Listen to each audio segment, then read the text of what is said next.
बरसों पुराने उस गांव में सुबह की शांति होती थी, लेकिन उस दिन सब कुछ अजीब सा था। सूरज उगा तो जरूर, पर माहौल में एक बेचैनी तैर रही थी। गांव के बड़े साहूकार ठाकुर प्रसन्ना सिंह के घर से अचानक रात में अनमोल चांदी के बर्तन चोरी हो गए थे। हैरानी की बात यह थी कि घर के दरवाजे और ताले एकदम सही हालत में थे, जैसे चोर अंदर से ही आया हो और अंदर ही गया हो। पूरे गांव में हलचल मच गई। लोग जमा हो गए। हर चेहरा सवालों से भरा हुआ था, लेकिन जवाब किसी के पास नहीं था। गांव की भीड़ में सबसे सामने खड़ा था यज्ञदत्त, वही ब्राह्मण जिसे गांव वाले बड़ा ज्ञानी और धर्मगुरु मानते थे। उसका सफेद धोती कुर्ता, माथे पर तिलक और आत्मविश्वास से भरा चेहरा उसे हमेशा दयालु और पवित्र दिखाता था। लेकिन आज उसकी आंखों में थोड़ी घबराहट थी, जिसे कोई नोटिस नहीं कर पाया। वो जोर जोर से लोगों को आश्वासन दे रहा था कि वो पूजा और पाठ करके चोर का नाम पता कर देगा, बस सबको उसके ऊपर भरोसा रखना होगा। और किसी को भी अंदाजा नहीं था कि जिस चोरी की चर्चा हो रही है, असल में उसे अंजाम उसी ब्राह्मण ने पिछली रात दिया था। उसी भीड़ के बीच कुछ दूर खड़ा कुम्हार रघुवीर सब कुछ गहरी नजर से देख रहा था। साधारण कपड़े, मिट्टी से सने हाथ और शांत चेहरा। वो ज्यादा बोलने वालों में से नहीं था, लेकिन आज उसके चेहरे पर कुछ और था, शक। उसे समझ नहीं आ रहा था कि ठाकुर के घर की चोरी कैसे हो सकती है, जब घर का हर ताला सही सलामत है। ताले टूटे नहीं, फिर चोर अंदर कैसे आया, उसने मन ही मन सोचा। तभी उसकी नजर ब्राह्मण पर पड़ी, जो भीड़ के बीच हर किसी को सांत्वना दे रहा था, जैसे मामला उसकी जिम्मेदारी पर ही टिक गया हो। पर रघुवीर को उसकी आंखों में छलकती बेचैनी अनदेखी नहीं हुई। कुछ ही देर बाद गांव के सरपंच आ गए और सबको अपने अपने घर लौटने को कहा। भीड़ धीरे धीरे छंट गई। ठाकुर अंदर गए, ब्राह्मण भी पूजा पाठ की तैयारी में लग गया। लेकिन रघुवीर वहीं खड़ा रहा। वो चुप था, लेकिन उसके दिमाग में एक ही बात गूंज रही थी कि ये चोरी करने वाला कोई ऐसा इंसान है जिसे घर के अंदर से हर रास्ते की जानकारी है, यानी घर के लोग या घर का बहुत करीबी। और रघुवीर के मन में नाम सबसे पहले जिस व्यक्ति का आया, वो था यज्ञदत्त ब्राह्मण। शाम होते होते माहौल धीरे धीरे सामान्य होने लगा, लेकिन रघुवीर का शक शांत नहीं हुआ। उसने तहकीकात अपने तरीके से शुरू करने की सोची। बिना किसी को बताए वो उस रात ठाकुर के घर के आसपास घूमने लगा और अचानक उसे जमीन पर एक छोटा सा पैसों का थैला मिला। वही थैले जो ब्राह्मण दान पुण्य के वक्त इस्तेमाल करता था। थैले पर नाम नहीं था, पर उसका कपड़ा और बनावट बिल्कुल वही थी जैसी ब्राह्मण हमेशा साथ रखता था। रघुवीर ने उसे उठाकर मुट्ठी में दबा लिया, लेकिन उसके चेहरे पर कोई खुशी नहीं, बल्कि गहरी चिंता थी। ये सबूत बहुत खतरनाक था। अगर उसके हाथों में कोई देख लेता तो अगली सुबह वो खुद चोर साबित कर दिया जाता। वो चुपचाप घर लौट आया, पर नींद उसकी आंखों से कोसों दूर थी। रात के सन्नाटे में वो बार बार सोच रहा था कि अगर ये बात मैं अभी किसी को बताऊं तो ब्राह्मण मुझ पर ही इल्जाम लगा देगा। जो इंसान पूरे गांव की आस्था को अपने पक्ष में इस्तेमाल कर सकता है, वो मुझे चुप कराने के लिए कुछ भी कर सकता है। एक बात साफ थी, सच सामने लाने की शुरुआत हो चुकी थी, लेकिन रघुवीर को आगे बढ़ते समय हर कदम संभल के रखना होगा। उसके पास सिर्फ सबूत नहीं था, बल्कि खतरा भी था, और उसे पता नहीं था कि अगले ही दिन से उसकी जिंदगी कितनी मुश्किल और खतरनाक होने वाली थी। अगली सुबह गांव का माहौल सामान्य दिख रहा था, लेकिन रघुवीर के भीतर हलचल थमी नहीं थी। उसने पिछली रात मिला हुआ थैला एक मिट्टी के घड़े में छुपा दिया था, पकी हुई मिट्टी के बीच में, ताकि कोई चाहे तो पूरा घर भी उलट पुलट कर दे, पर वो थैला न मिले। खतरा बड़ा था, लेकिन अब वो पीछे हटने वाला नहीं था। उसे यज्ञदत्त ब्राह्मण पर शक तो था ही, पर अब धीरे धीरे यकीन में बदल रहा था। फिर भी बिना सबूत और बिना चालाकी के सच सामने लाना असंभव था। इसलिए उसने सबसे पहले ब्राह्मण को ध्यान से देखने का फैसला किया, हर कदम, हर बात, हर नजर पर। दिन के समय मंदिर में बड़ी भीड़ लगी हुई थी। लोग चांदी के बर्तनों की चोरी से डरे हुए थे और उम्मीद कर रहे थे कि ब्राह्मण पूजा करके चोर का पता लगाएगा। यज्ञदत्त बहुत संयमित और शांत दिखाई दे रहा था, जैसे गांव की परेशानी उसकी व्यक्तिगत जिम्मेदारी हो। वो लोगों को सांत्वना दे रहा था। कोई उससे भी ज्यादा भरोसेमंद दिख नहीं रहा था। पर रघुबीर की नजर किसी और दुनिया से थी। वो हर हाव भाव, हर शब्द को परख रहा था। और तभी पूजा के दौरान कुछ ऐसा हुआ जिसने रघुबीर के शक को और मजबूत कर दिया। ब्राह्मण ने अपनी कथित भविष्यवाणी में कहा, चोर गांव में ही है, लेकिन उससे बड़ा गुनाह किसी और का है जिसने चोर को मदद दी। एक पल के लिए सभी लोग हिल गए। चोरी की बात तो सही थी, लेकिन मददगार वाली बात सुनकर कई चेहरे डर से पीले पड़ गए। किसी को समझ नहीं आ रहा था कि ब्राह्मण सच्चाई बोल रहा है, या तो मन पड़ रहा है, या दिमाग के साथ खेल रहा है। पर रघुबीर ने बात को समझ लिया। ये कोई दैवी ज्ञान नहीं था, ये चोर की चाल थी। असली अपराधी खुद ही नई कहानी गढ़ रहा था, ताकि लोगों का ध्यान चोर से हटकर कथित मददगार की तलाश में भटक जाए। पूजा खत्म होने के बाद लोग ब्राह्मण से आशीर्वाद लेने लगे। रघुबीर भी लाइन में लग गया, लेकिन उसके दिमाग में आशीर्वाद नहीं बल्कि सवाल थे। जैसे ही उसकी बारी आई, यज्ञदत्त ने मुस्कुराते हुए उसका माथा छुआ और बोला, तू बहुत सोचता है रघुवीर, कभी कभी ज्यादा सोचना मुसीबत बन जाता है। रघुबीर के शरीर में जैसे सिहरन दौड़ गई। यह शब्द साधारण नहीं थे, बल्कि एक छिपी चेतावनी थी। एक सीधी नजर से दोनों की आंखें मिली, और उन कुछ सेकंडों में किसी को कुछ कहने की जरूरत नहीं थी। दोनों जान गए कि दूसरे को कुछ पता है। उस शाम जब मंदिर खाली हुआ, रघुबीर पास ही छुपकर बैठा रहा। उसने देखा कि सभी के चले जाने के बाद यज्ञदत्त ने मंदिर के बड़े ताले को बिना चाबी लगाए सिर्फ धकेल कर खोला। ये बिल्कुल वैसा ही तरीका था जैसा ठाकुर के घर में चोरी हुई थी, बिना ताला तोड़े अंदर जाना। ताला कैसे खुला? ये कौन सी चाल थी? ये राज रघुबीर को नहीं पता था, लेकिन इतना जरूर मालूम हो गया कि चोरी साधारण नहीं थी, पूरी योजना के साथ थी। रात को घर लौटते समय रघुबीर के मन में एक बड़ा सवाल उभर आया। अगर ब्राह्मण असली अपराधी है, तो वो चोरी कर क्या हासिल करना चाहता है? सिर्फ धन, या कुछ और बड़ा? आने वाले दिनों में जवाब मिलना था, लेकिन इससे पहले रघुबीर को और सावधानी बरतनी थी। वो जान गया था कि ब्राह्मण न सिर्फ चालाक है, बल्कि खतरनाक भी, और अगर उसे रघुबीर पर शक हो गया तो उसकी जिंदगी बहुत मुश्किल हो सकती है। कमरे की मध्यम रोशनी में बैठकर उसने खुद से एक वादा किया, अब नजर मैं रखूंगा, चाल वो चलेगा, लेकिन अगली चाल मेरी होगी। उसे अभी तक पता नहीं था कि उस वादे का अंजाम क्या होगा, पर यह साफ था, अब खेल शुरू हो चुका था। अगले ही दिन पूरे गांव में एक नई हलचल फैल गई। सुबह सुबह मंदिर के बाहर डमरू बजाते दो शिष्य खड़े घोषणा कर रहे थे, आज से 7 दिन तक महादान पूजा होगी। जो भी भक्त अपनी मनोकामना पूरी करना चाहता है, वो अनाज, सोना या रुपया दान करे। महादान करने वालों के सारे दुख दूर होंगे। गांव वाले अभी भी चोरी की घटना से डरे हुए थे और किसी न किसी चमत्कार की उम्मीद लगाए बैठे थे। ऐसे में दान पूजा की खबर आग की तरह फैल गई। देखते ही देखते मंदिर के बाहर लंबी लाइनें लग गईं। लोग आशीर्वाद की उम्मीद में अपनी मेहनत की कमाई लाकर देने लगे। ये दृश्य रघुवीर की नजर से छिपा नहीं था। वो दूर खड़ा हर चीज को बारीकी से देख रहा था। हर दान सीधे एक बड़े कपड़े के थैले में रखा जा रहा था, जिसे ब्राह्मण के 2 भरोसेमंद शिष्य अंदर ले जाते और फिर ब्राह्मण खुद ही ताला लगाकर कमरा बंद कर देता था। सब कुछ धार्मिक दिखने के बावजूद कहीं न कहीं सब अजीब था।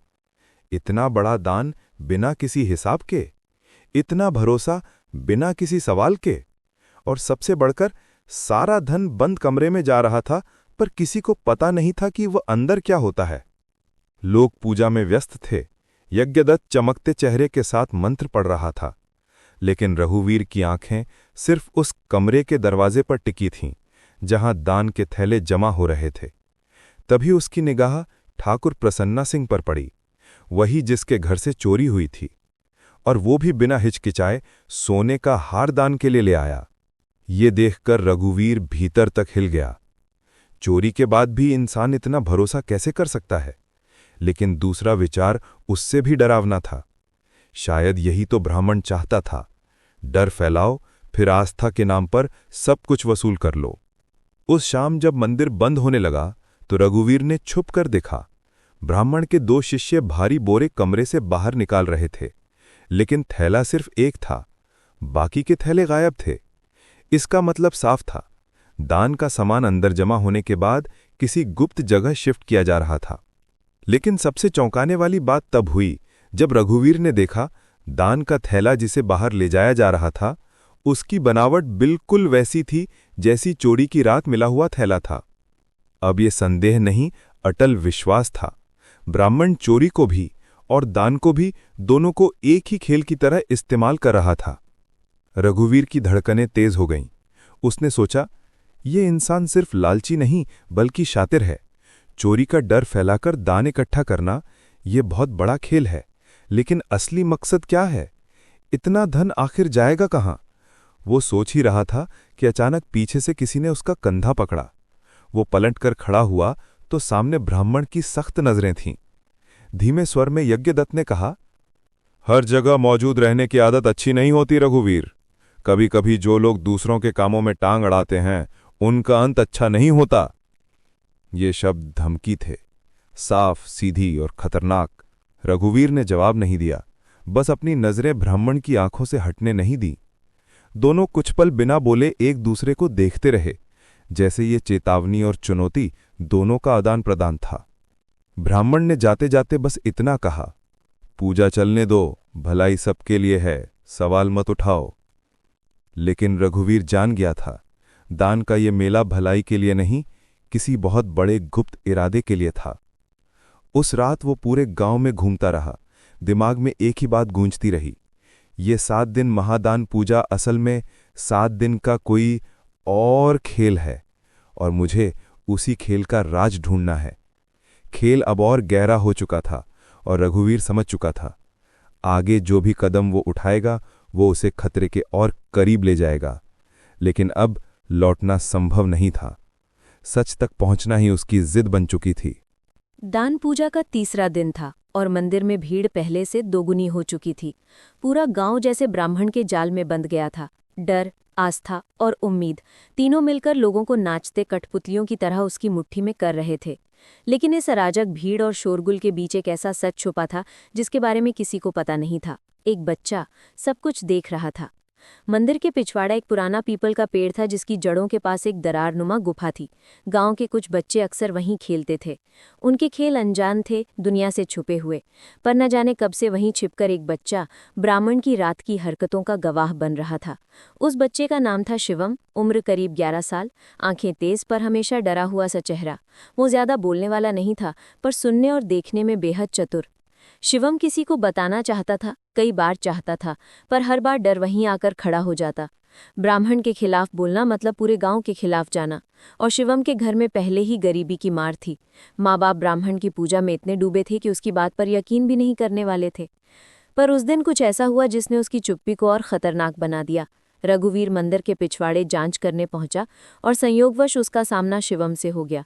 दोनों एक दूसरे को देखकर चौंके, जैसे दोनों किसी छुपे रहस्य को छिपाने आए हों। रघुवीर ने धीरे से पूछा, क्यों भागा तुम?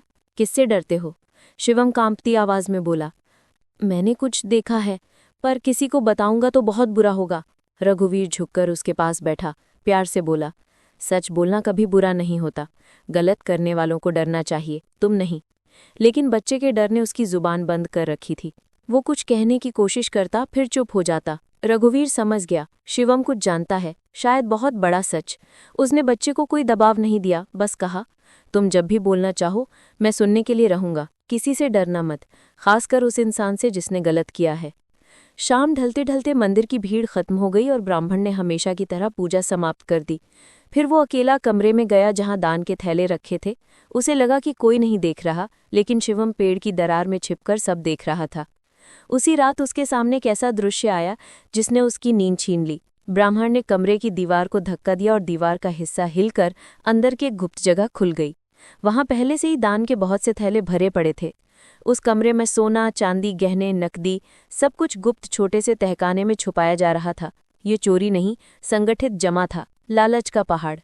शिवम की आंखें फटी रह गई। उसका दिल डर से जोर जोर से धड़क रहा था। तभी ब्राह्मण ने कमरे का ताला बंद किया, लेकिन जाते जाते उसे कुछ एहसास हुआ। वो पलटा और उसकी निगाह सीधे पीपल के पेड़ की तरफ उठी, बिल्कुल सीधी। शिवम ने सांस रोक ली। ब्राह्मण उस ओर कुछ देर तक देखता रहा, फिर हल्की मुस्कान से बोला, कभी कभी देखने वालों की आंखें भी निकालनी पड़ती हैं, नहीं तो राज खुल जाते हैं। और फिर वो चला गया, पर उसका वाक्य शिवम के दिल में छुरी की तरह धंस गया।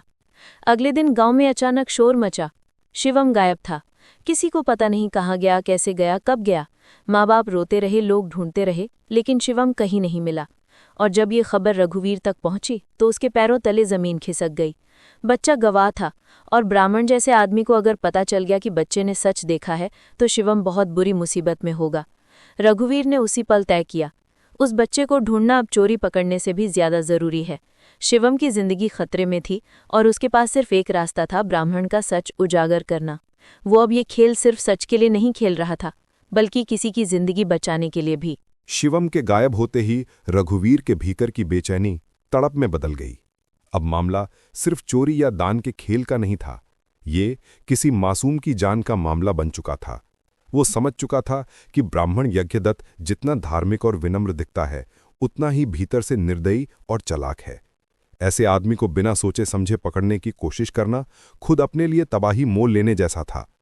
लेकिन कुछ करना जरूरी था, और वो भी ऐसा जो ब्राह्मण को सच बोलने पर मजबूर कर दे, बिना शक पैदा किए। पूरी रात सोचने के बाद रघुवीर के दिमाग में पहली असली चाल आई।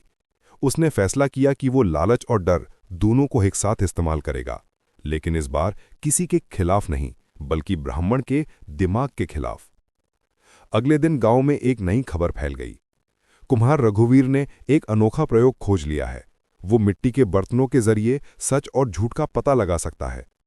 ये खबर फैलने में वक्त नहीं लगा। लोग पहले हंसे, फिर हैरान हुए, और फिर आश्चर्य से कुम्हार की दुकान पर इकट्ठा हो गए। कुम्हार ने एक बड़ा दीपक बनाया था, साधारण दिखने वाला, पर ऐसी बातें फैली थीं कि अगर चोर उसे छुएगा तो दीपक अपने आप टूट जाएगा, और अगर निर्दोष छुएगा तो दीपक पहले से ज्यादा चमक उठेगा।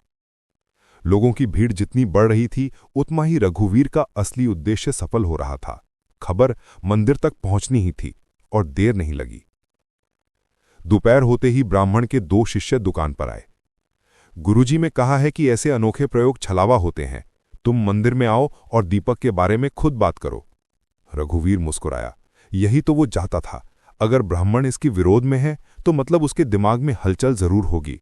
चालाक चोर हमेशा सच सामने आने से पहले घबराता है। शाम को रघुवीर दीपक लेकर मंदिर पहुंचा। पूरा गांव वहां मौजूद था, और सबसे सामने यज्ञदत्त शांत चेहरे के साथ खड़ा था, भले ही उसकी आंखों में एक पल के लिए चिंता की झिलमिलाहट दिखी हो। रघुवीर ने गहरी आवाज में कहा, जो सच है वो सच ही रहेगा। मेरा दीपक झूठ और सच में फर्क करता है। जिसे डर नहीं, वो इसे हाथ लगाए। गांव के भीड़ में फुसफुसाहटें शुरू हो गईं। कुछ ही पलों में कई लोग आगे आए। दीपक को छूते, आंखें बंद करते, और दीपक बिना टूटे वहीं पड़ा रहता। लोगों का विश्वास बढ़ता गया। प्रयोग काम कर रहा था, पर असली खेल अभी शुरू होना था। जब भीड़ शांत हुई, रघुवीर ने बिना किसी नाम के कहा, जिस पर चोरी का शक है उसे आगे आकर दीपक को छूना चाहिए। जो निर्दोष होगा उसे डर कैसा। पूरा माहौल थम गया।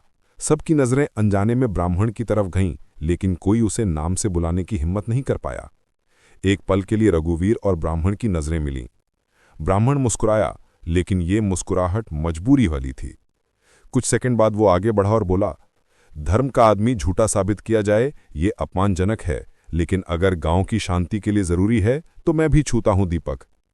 भीड़ में सन्नाटा छा गया। रघुवीर का दिल जोर से धड़क रहा था, क्योंकि उसे पता था सच्चाई ये नहीं थी कि दीपक सच बताएगा या झूठ। असल इंतजार ब्राह्मण की प्रतिक्रिया देखने का था। जैसे ही ब्राह्मण दीपक के करीब पहुंचा, वो एक पल के लिए झिझका। उसकी सांसें भारी हो गईं। वो थोड़ी देर तक दीपक को छूने का नाटक करता रहा, और फिर अचानक हाथ पीछे खींच लिया। धर्म के प्रतीक को अपनी बेइज्जती के लिए इस्तेमाल नहीं किया जा सकता। मैं इस तमाशे का हिस्सा नहीं बनूंगा। और वो गुस्से में सबके सामने चला गया। लोग कुछ समझ न सके, पर रघुवीर समझ गया। कोई निर्दोष इंसान ऐसा नहीं करता। ये घबराहट थी, डर था, उसके झूठ के टूटने का डर। भीड़ छटने लगी, लेकिन ब्राह्मण जाते जाते कुम्हार के पास आया और सिर्फ एक वाक्य कहा, जलते दीपक से सावधान रहना रघुवीर, कभी कभी आग घर भी जला देती है। ये शब्द सुनकर रघुवीर ने महसूस किया उसकी चाल काम कर गई है, लेकिन इसके नतीजे खतरनाक होने वाले हैं। क्योंकि अब ब्राह्मण समझ चुका था कि कुम्हार अब सिर्फ शक नहीं करता, तलाश शुरू कर चुका है। और सबसे डरावनी बात ये थी कि रात होते ही ब्राह्मण ने गांव में ये खबर फैलवा दी कि रघुवीर किसी अंधेरी शक्ति का सहारा ले रहा है। अब गांव दो हिस्सों में बंटने वाला था, कुछ लोग रघुवीर के साथ और कुछ लोग ब्राह्मण के साथ, और असली टकराव बस शुरू ही हुआ था। शाम की लालिमा गांव पर उतर चुकी थी। खेतों की तरफ से आती ठंडी हवा में भी एक अनजाना डर छुपा था।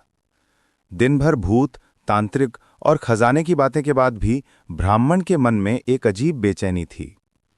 कमरे में लगे मिट्टी के दीपक की रोशनी कांप रही थी, जैसे उसे भी आने वाले समय का अंदेशा हो। कुम्हार बाहर घूम रहा था, लेकिन उसके चेहरे पर कोई डर नहीं था, बल्कि एक शांत मुस्कान थी, जैसे वो सब कुछ पहले से जान चुका हो। ब्राह्मण चाहता था कि वो कुम्हार से सब कुछ पूछ ले, लेकिन उसके अहंकार और डर ने उसे चुप रखा।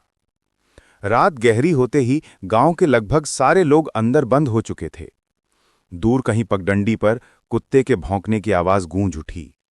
ब्राह्मण ने घबराकर खिड़की बंद कर दी और उसी समय कुम्हार धीरे से घर में आया। उसने दरवाजा बंद किया, कुंडी चढ़ाई और मिट्टी की एक छोटी सी ढिबरी लेकर बोला, आज सब साफ हो जाएगा, लेकिन चुप रहना, वरना सब खत्म। कुम्हार की आवाज सामान्य थी, लेकिन ब्राह्मण को उसकी हर बात धौंस की तरह महसूस हुई। वो डर के कारण कांप रहा था, पर दिखा नहीं रहा था कि उसे डर लगा है। कुम्हार ने अपनी पोटली खोली और उसमें से पुरानी जली हुई कपड़े की एक पट्टी निकाली। उस पट्टी में एक नाम अंकित था, श्रीवास्तव। ब्राह्मण का चेहरा पीला पड़ गया। ये वही नाम था जो आज सुबह जले हुए पेड़ पर उत्कीर्ण मिला था। ब्राह्मण की सांसें रुकने को थीं। कुम्हार ने बिना उसकी आंखों में देखे कहा, मुझे पता है तुम सोच रहे हो कि ये सब मुझे कैसे पता है, पर याद रखना, तुम अकेले नहीं हो जिस पर ये चीजें असर डाल रही हैं। इतने में घर के बाहर एक भारी कदमों की आवाज सुनाई दी, धीमी लेकिन स्पष्ट, जैसे कोई आदमी नहीं कोई और चल रहा हो। हवा अचानक ठंडी पड़ गई। कुम्हार ने दीवार की ओर देखा और बोला, कुछ भी हो जाए ये कागज मत जलाना, यही तुम्हारी जान बचाएगा। ब्राह्मण कागज पकड़कर देख रहा था, लेकिन उसका दिमाग अब उस आवाज पर अटक चुका था। उसके हाथ कांप रहे थे और होंठ सूख गए थे। उसे लगा जैसे कदम उसके दरवाजे से बस कुछ ही फीट दूर हैं। अचानक जोरदार धमाके से दरवाजा हिल गया। ब्राह्मण की चीख निकल गई। कुम्हार बिना किसी डर के आगे बढ़ा और बोला, कौन है? लेकिन जवाब में सिर्फ अजीब सी गहरी गुर्राने की आवाज आई। कुम्हार ने दीपक की रोशनी दरवाजे की दरार से बाहर फेंकी और कुछ देखा, ऐसा कुछ जिसका चेहरा इंसानी था, पर चाल इंसान जैसी नहीं थी। ब्राह्मण ने देखा तो उसकी रूह कांप गई। उसे लगा उसका दिल वहीं रुक जाएगा, लेकिन कुम्हार फिर भी शांत खड़ा रहा, जैसे वो इस नज़ारे का पहले से इंतजार कर रहा था। अगले ही पल वो परछाई उतनी ही तेजी से गायब हो गई जितनी तेजी से आई थी। बाहर सब फिर से शांत था, जैसे कुछ हुआ ही ना हो, लेकिन डर के मारे ब्राह्मण बेहोश होते होते बचा। कुम्हार ने उसकी तरफ मुड़कर कहा, अब समझ रहे हो, ये जगह खजाने से ज्यादा किसी और चीज को ढूंढ रही है। कोई राज छुपा है जो तुम नहीं जानते। ब्राह्मण ने कांपती आवाज में पूछा, क्या मेरा परिवार? कुम्हार ने गहरी सांस ली और बोला, अगर सच पता करना है तो कल रात हम उसी जले हुए पेड़ के पास जाएंगे, वरना ये जो तुम्हारे पीछे लगा है तुम्हें नहीं छोड़ेगा। और उसी क्षण पहली बार ब्राह्मण ने कुम्हार की आंखों में देखा। उसमें न मजाक था, न गुस्सा, न चालाकी, सिर्फ सच। और वो सच ब्राह्मण को उससे भी ज्यादा डराने वाला था जितना वो किसी भूत के आने से डरता था। उसके अंदर कहीं एक आवाज उठी, अब बहुत देर हो चुकी है। कहानी यहीं खत्म नहीं हुई, बल्कि अब असली खेल शुरू होने वाला था। कल रात जला हुआ पेड़, वो नाम और वो चीज जो दरवाजे तक चली आई थी, सब एक ही जगह जवाब देंगे। रात अभी पूरी तरह उतरी भी नहीं थी, लेकिन इसके उतरने की आहट से ही माहौल भारी हो गया था। आसमान पर बादल थे, हवा धीमी थी और गांव में अजीब सा सन्नाटा पसरा था। आज वो रात थी जब कुम्हार और ब्राह्मण जले हुए पेड़ के पास जाने वाले थे। कुम्हार हमेशा की तरह शांत और सहज दिख रहा था, जैसे ये सब उसके रोज का काम हो, जबकि ब्राह्मण का मन डर, बेचैनी और संदेह में डूबा हुआ था। उसने घर से निकलते समय कई बार सोचा कि भाग जाए, पर पैर जैसे उसके वश में नहीं थे। वो कुम्हार के साथ चल रहा था, जैसे किसी अदृश्य ताकत ने उसकी चाल बांध रखी हो। जैसे जैसे वे जंगल की तरफ बढ़े, ब्राह्मण की घबराहट बढ़ती गई। उसे बार बार लग रहा था कोई पीछे पीछे चल रहा है। 2-3 बार वो मुड़ा भी, पर हर बार पीछे सिर्फ अंधेरा दिखा। कुम्हार ने बिना देखे कहा, पीछे कुछ नहीं है, और जो है उसे पीछे देखने से नहीं रोका जा सकता। ब्राह्मण को समझ नहीं आया कि कुम्हार मजाक कर रहा है या सच में जानता है कि उनके पीछे कौन है। अचानक ब्राह्मण के मन में सवाल आया, आखिर ये जानता कैसे है सब? लेकिन उसके भीतर का डर सवालों से तेज था। कुछ दूरी पर पहुंचते ही हवा बदली, ठंडी नहीं बल्कि असामान्य रूप से बर्फ जैसी। पेड़, पत्ते, मिट्टी, सब पर एक डर सा पसरा हुआ था। और बीच में खड़ा वो जला हुआ पेड़, काला, टूटा हुआ, लेकिन किसी जिंदा चीज की तरह। पेड़ की जली हुई छाल पर चांदनी पड़ी तो नाम श्रीवास्तव और भी साफ दिखाई दिया। ब्राह्मण का दिल धड़कना भूल गया। उसने कांपती आवाज में कहा, ये नाम मेरे पिता का है। ये पहली बार था जब उसने ये सच स्वीकार किया। उसके मन में जैसे कोई पुराना दरवाजा खुल गया हो। कुम्हार धीरे धीरे पेड़ की जड़ के पास गया और मिट्टी को हाथ से हटाने लगा। जैसे ही ऊपर की मिट्टी हटाई, अंदर चमकीली काली राख दिखाई दी। लेकिन वो राख मिट्टी जैसी नहीं थी, उसमें हल्की धड़कन थी, जैसे कोई अंगारा अभी भी जिंदा हो। ब्राह्मण पीछे हट गया। वो बोलना चाहता था पर आवाज जैसे गले में फंस गई। कुम्हार ने हाथ में एक पुराना तांबे का सिक्का निकाला और राख पर रखा। अगले ही पल हल्की सी कराह की आवाज आई, इंसान की नहीं लेकिन इंसान जैसी। ब्राह्मण का बदन सिहर गया। तभी पेड़ के आसपास की हवा हिलने लगी, जैसे धुआं ऊपर उठकर आकार लेने लगा हो। कुम्हार बिल्कुल स्थिर खड़ा था, लेकिन ब्राह्मण चीखते हुए पीछे हट गया। धुआं धीरे धीरे मिलकर इंसान जैसी परछाई में बदलने लगा। ये कोई भूत जैसा नहीं था, बल्कि किसी बेहद दुखी, टूटी हुई आत्मा जैसा।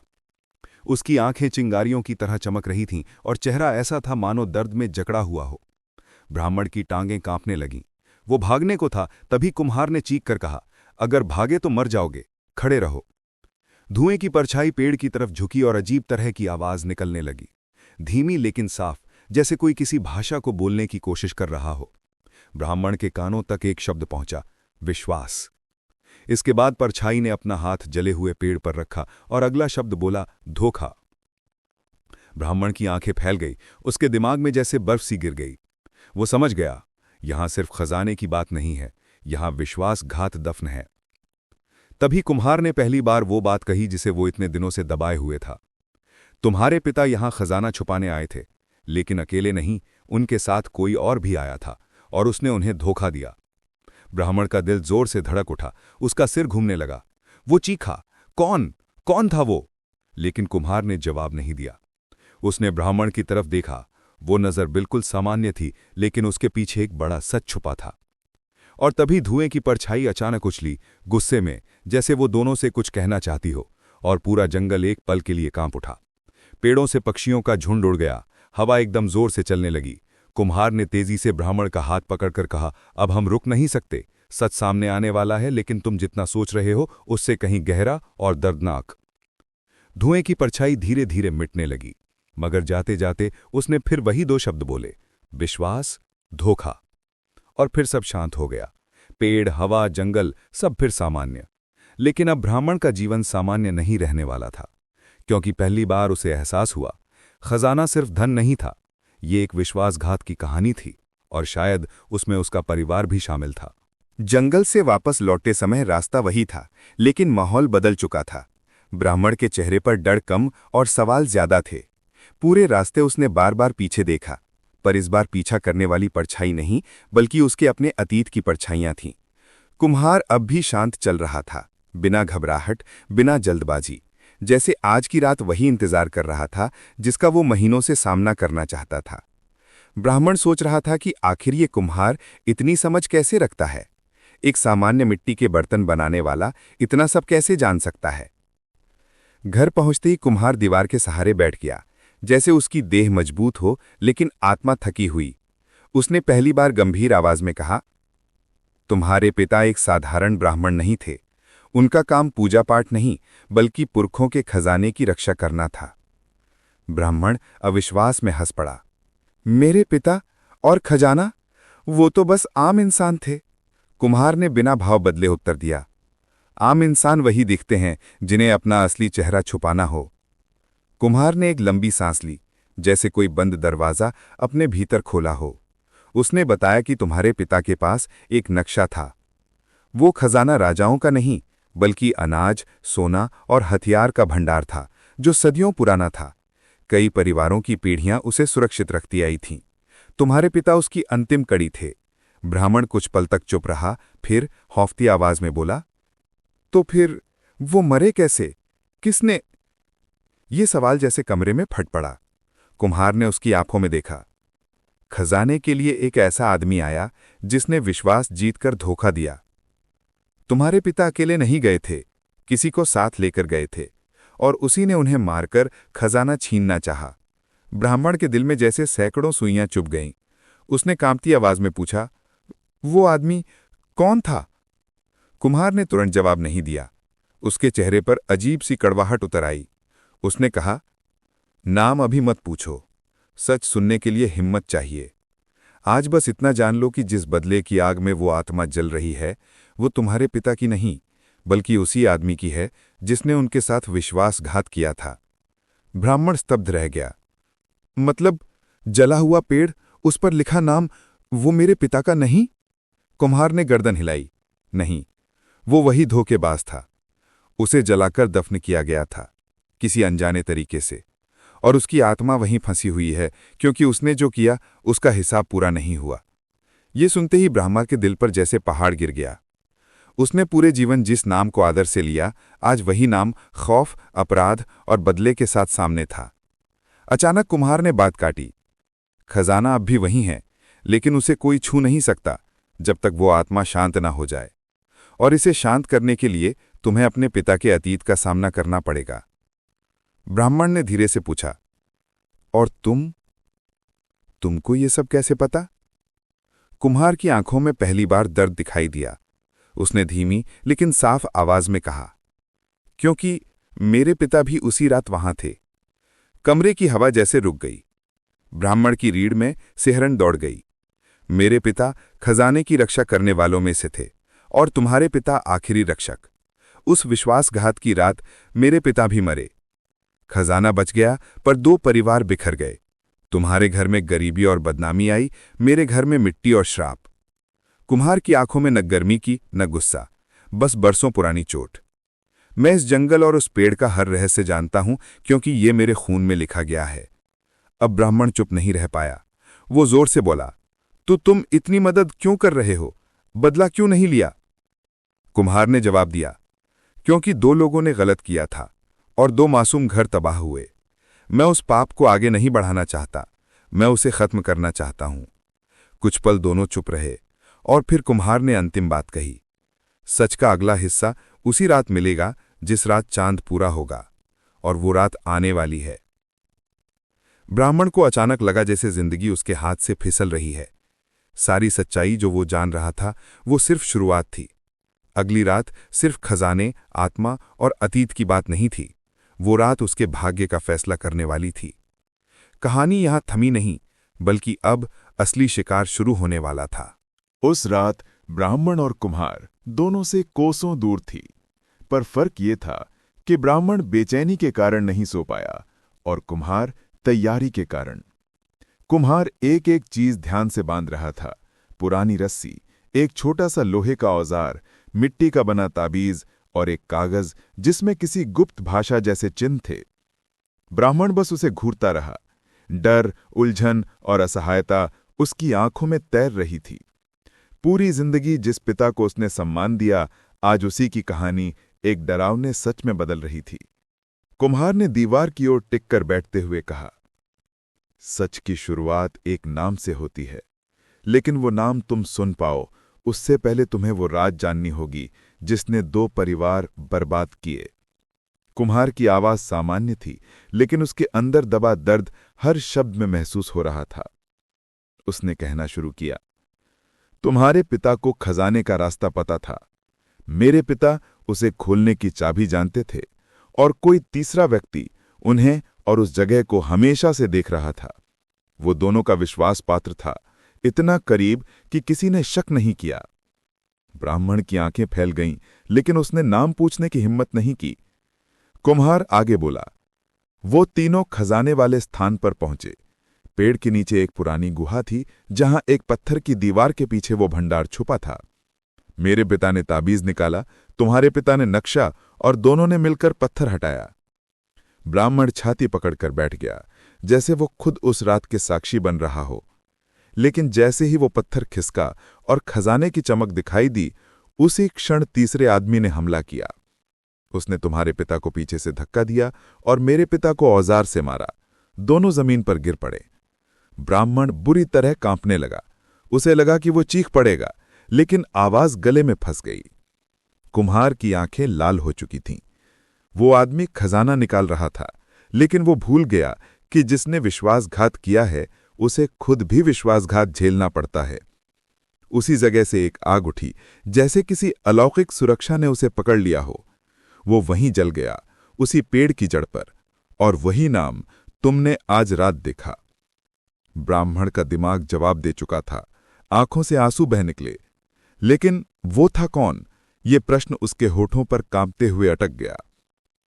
कुम्हार चुप हो गया। कमरा मौन में डूबा रहा। कुछ क्षण बाद उसने धीमे स्वर में कहा, उस धोखेबाज का नाम किसी किताब, दीवार या रजिस्टर पर नहीं मिलेगा।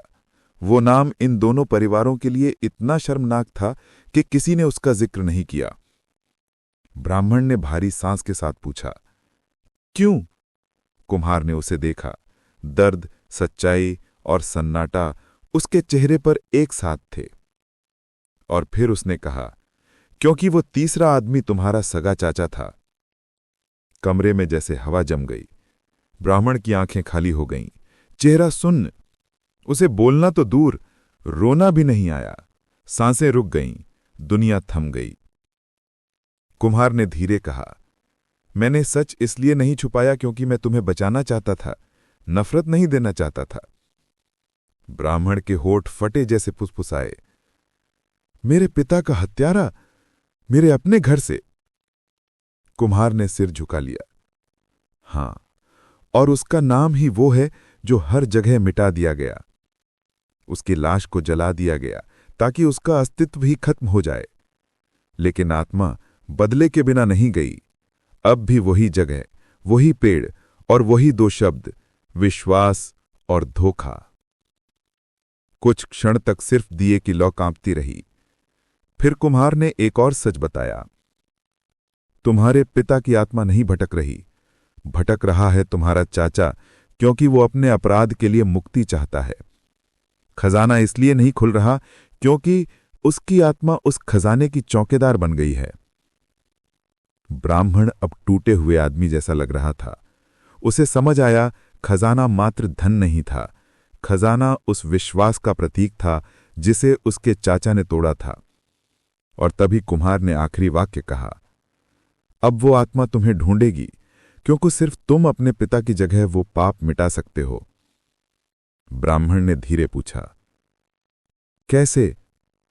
कुम्हार ने ताबीज उठाकर उसकी हथेली पर रखते हुए कहा, वो खजाना खोलकर। अगली सुबह सूरज तो उगा, लेकिन उसके साथ शांति नहीं होगी। ब्राह्मण अंदर से बिखरा हुआ था, आंखें लाल, चेहरा थका हुआ और मन हजारों सवालों से भरा। उसे लग रहा था उसकी पूरी जिंदगी झूठ पर बनी थी। पिता, घर, बचपन की यादें सब एक नए रंग में दिखाई देने लगे थे। लेकिन अजीब बात यह थी कि उसके भीतर अब डर उतना नहीं था। उसकी जगह एक गहरी बेचैनी और जिद पैदा हो चुकी थी, सच को पूरी तरह जानने की जिद। कुम्हार में दिन की शुरुआत एक शब्द से की, तैयारी। पर यह तैयारी सामान्य नहीं थी।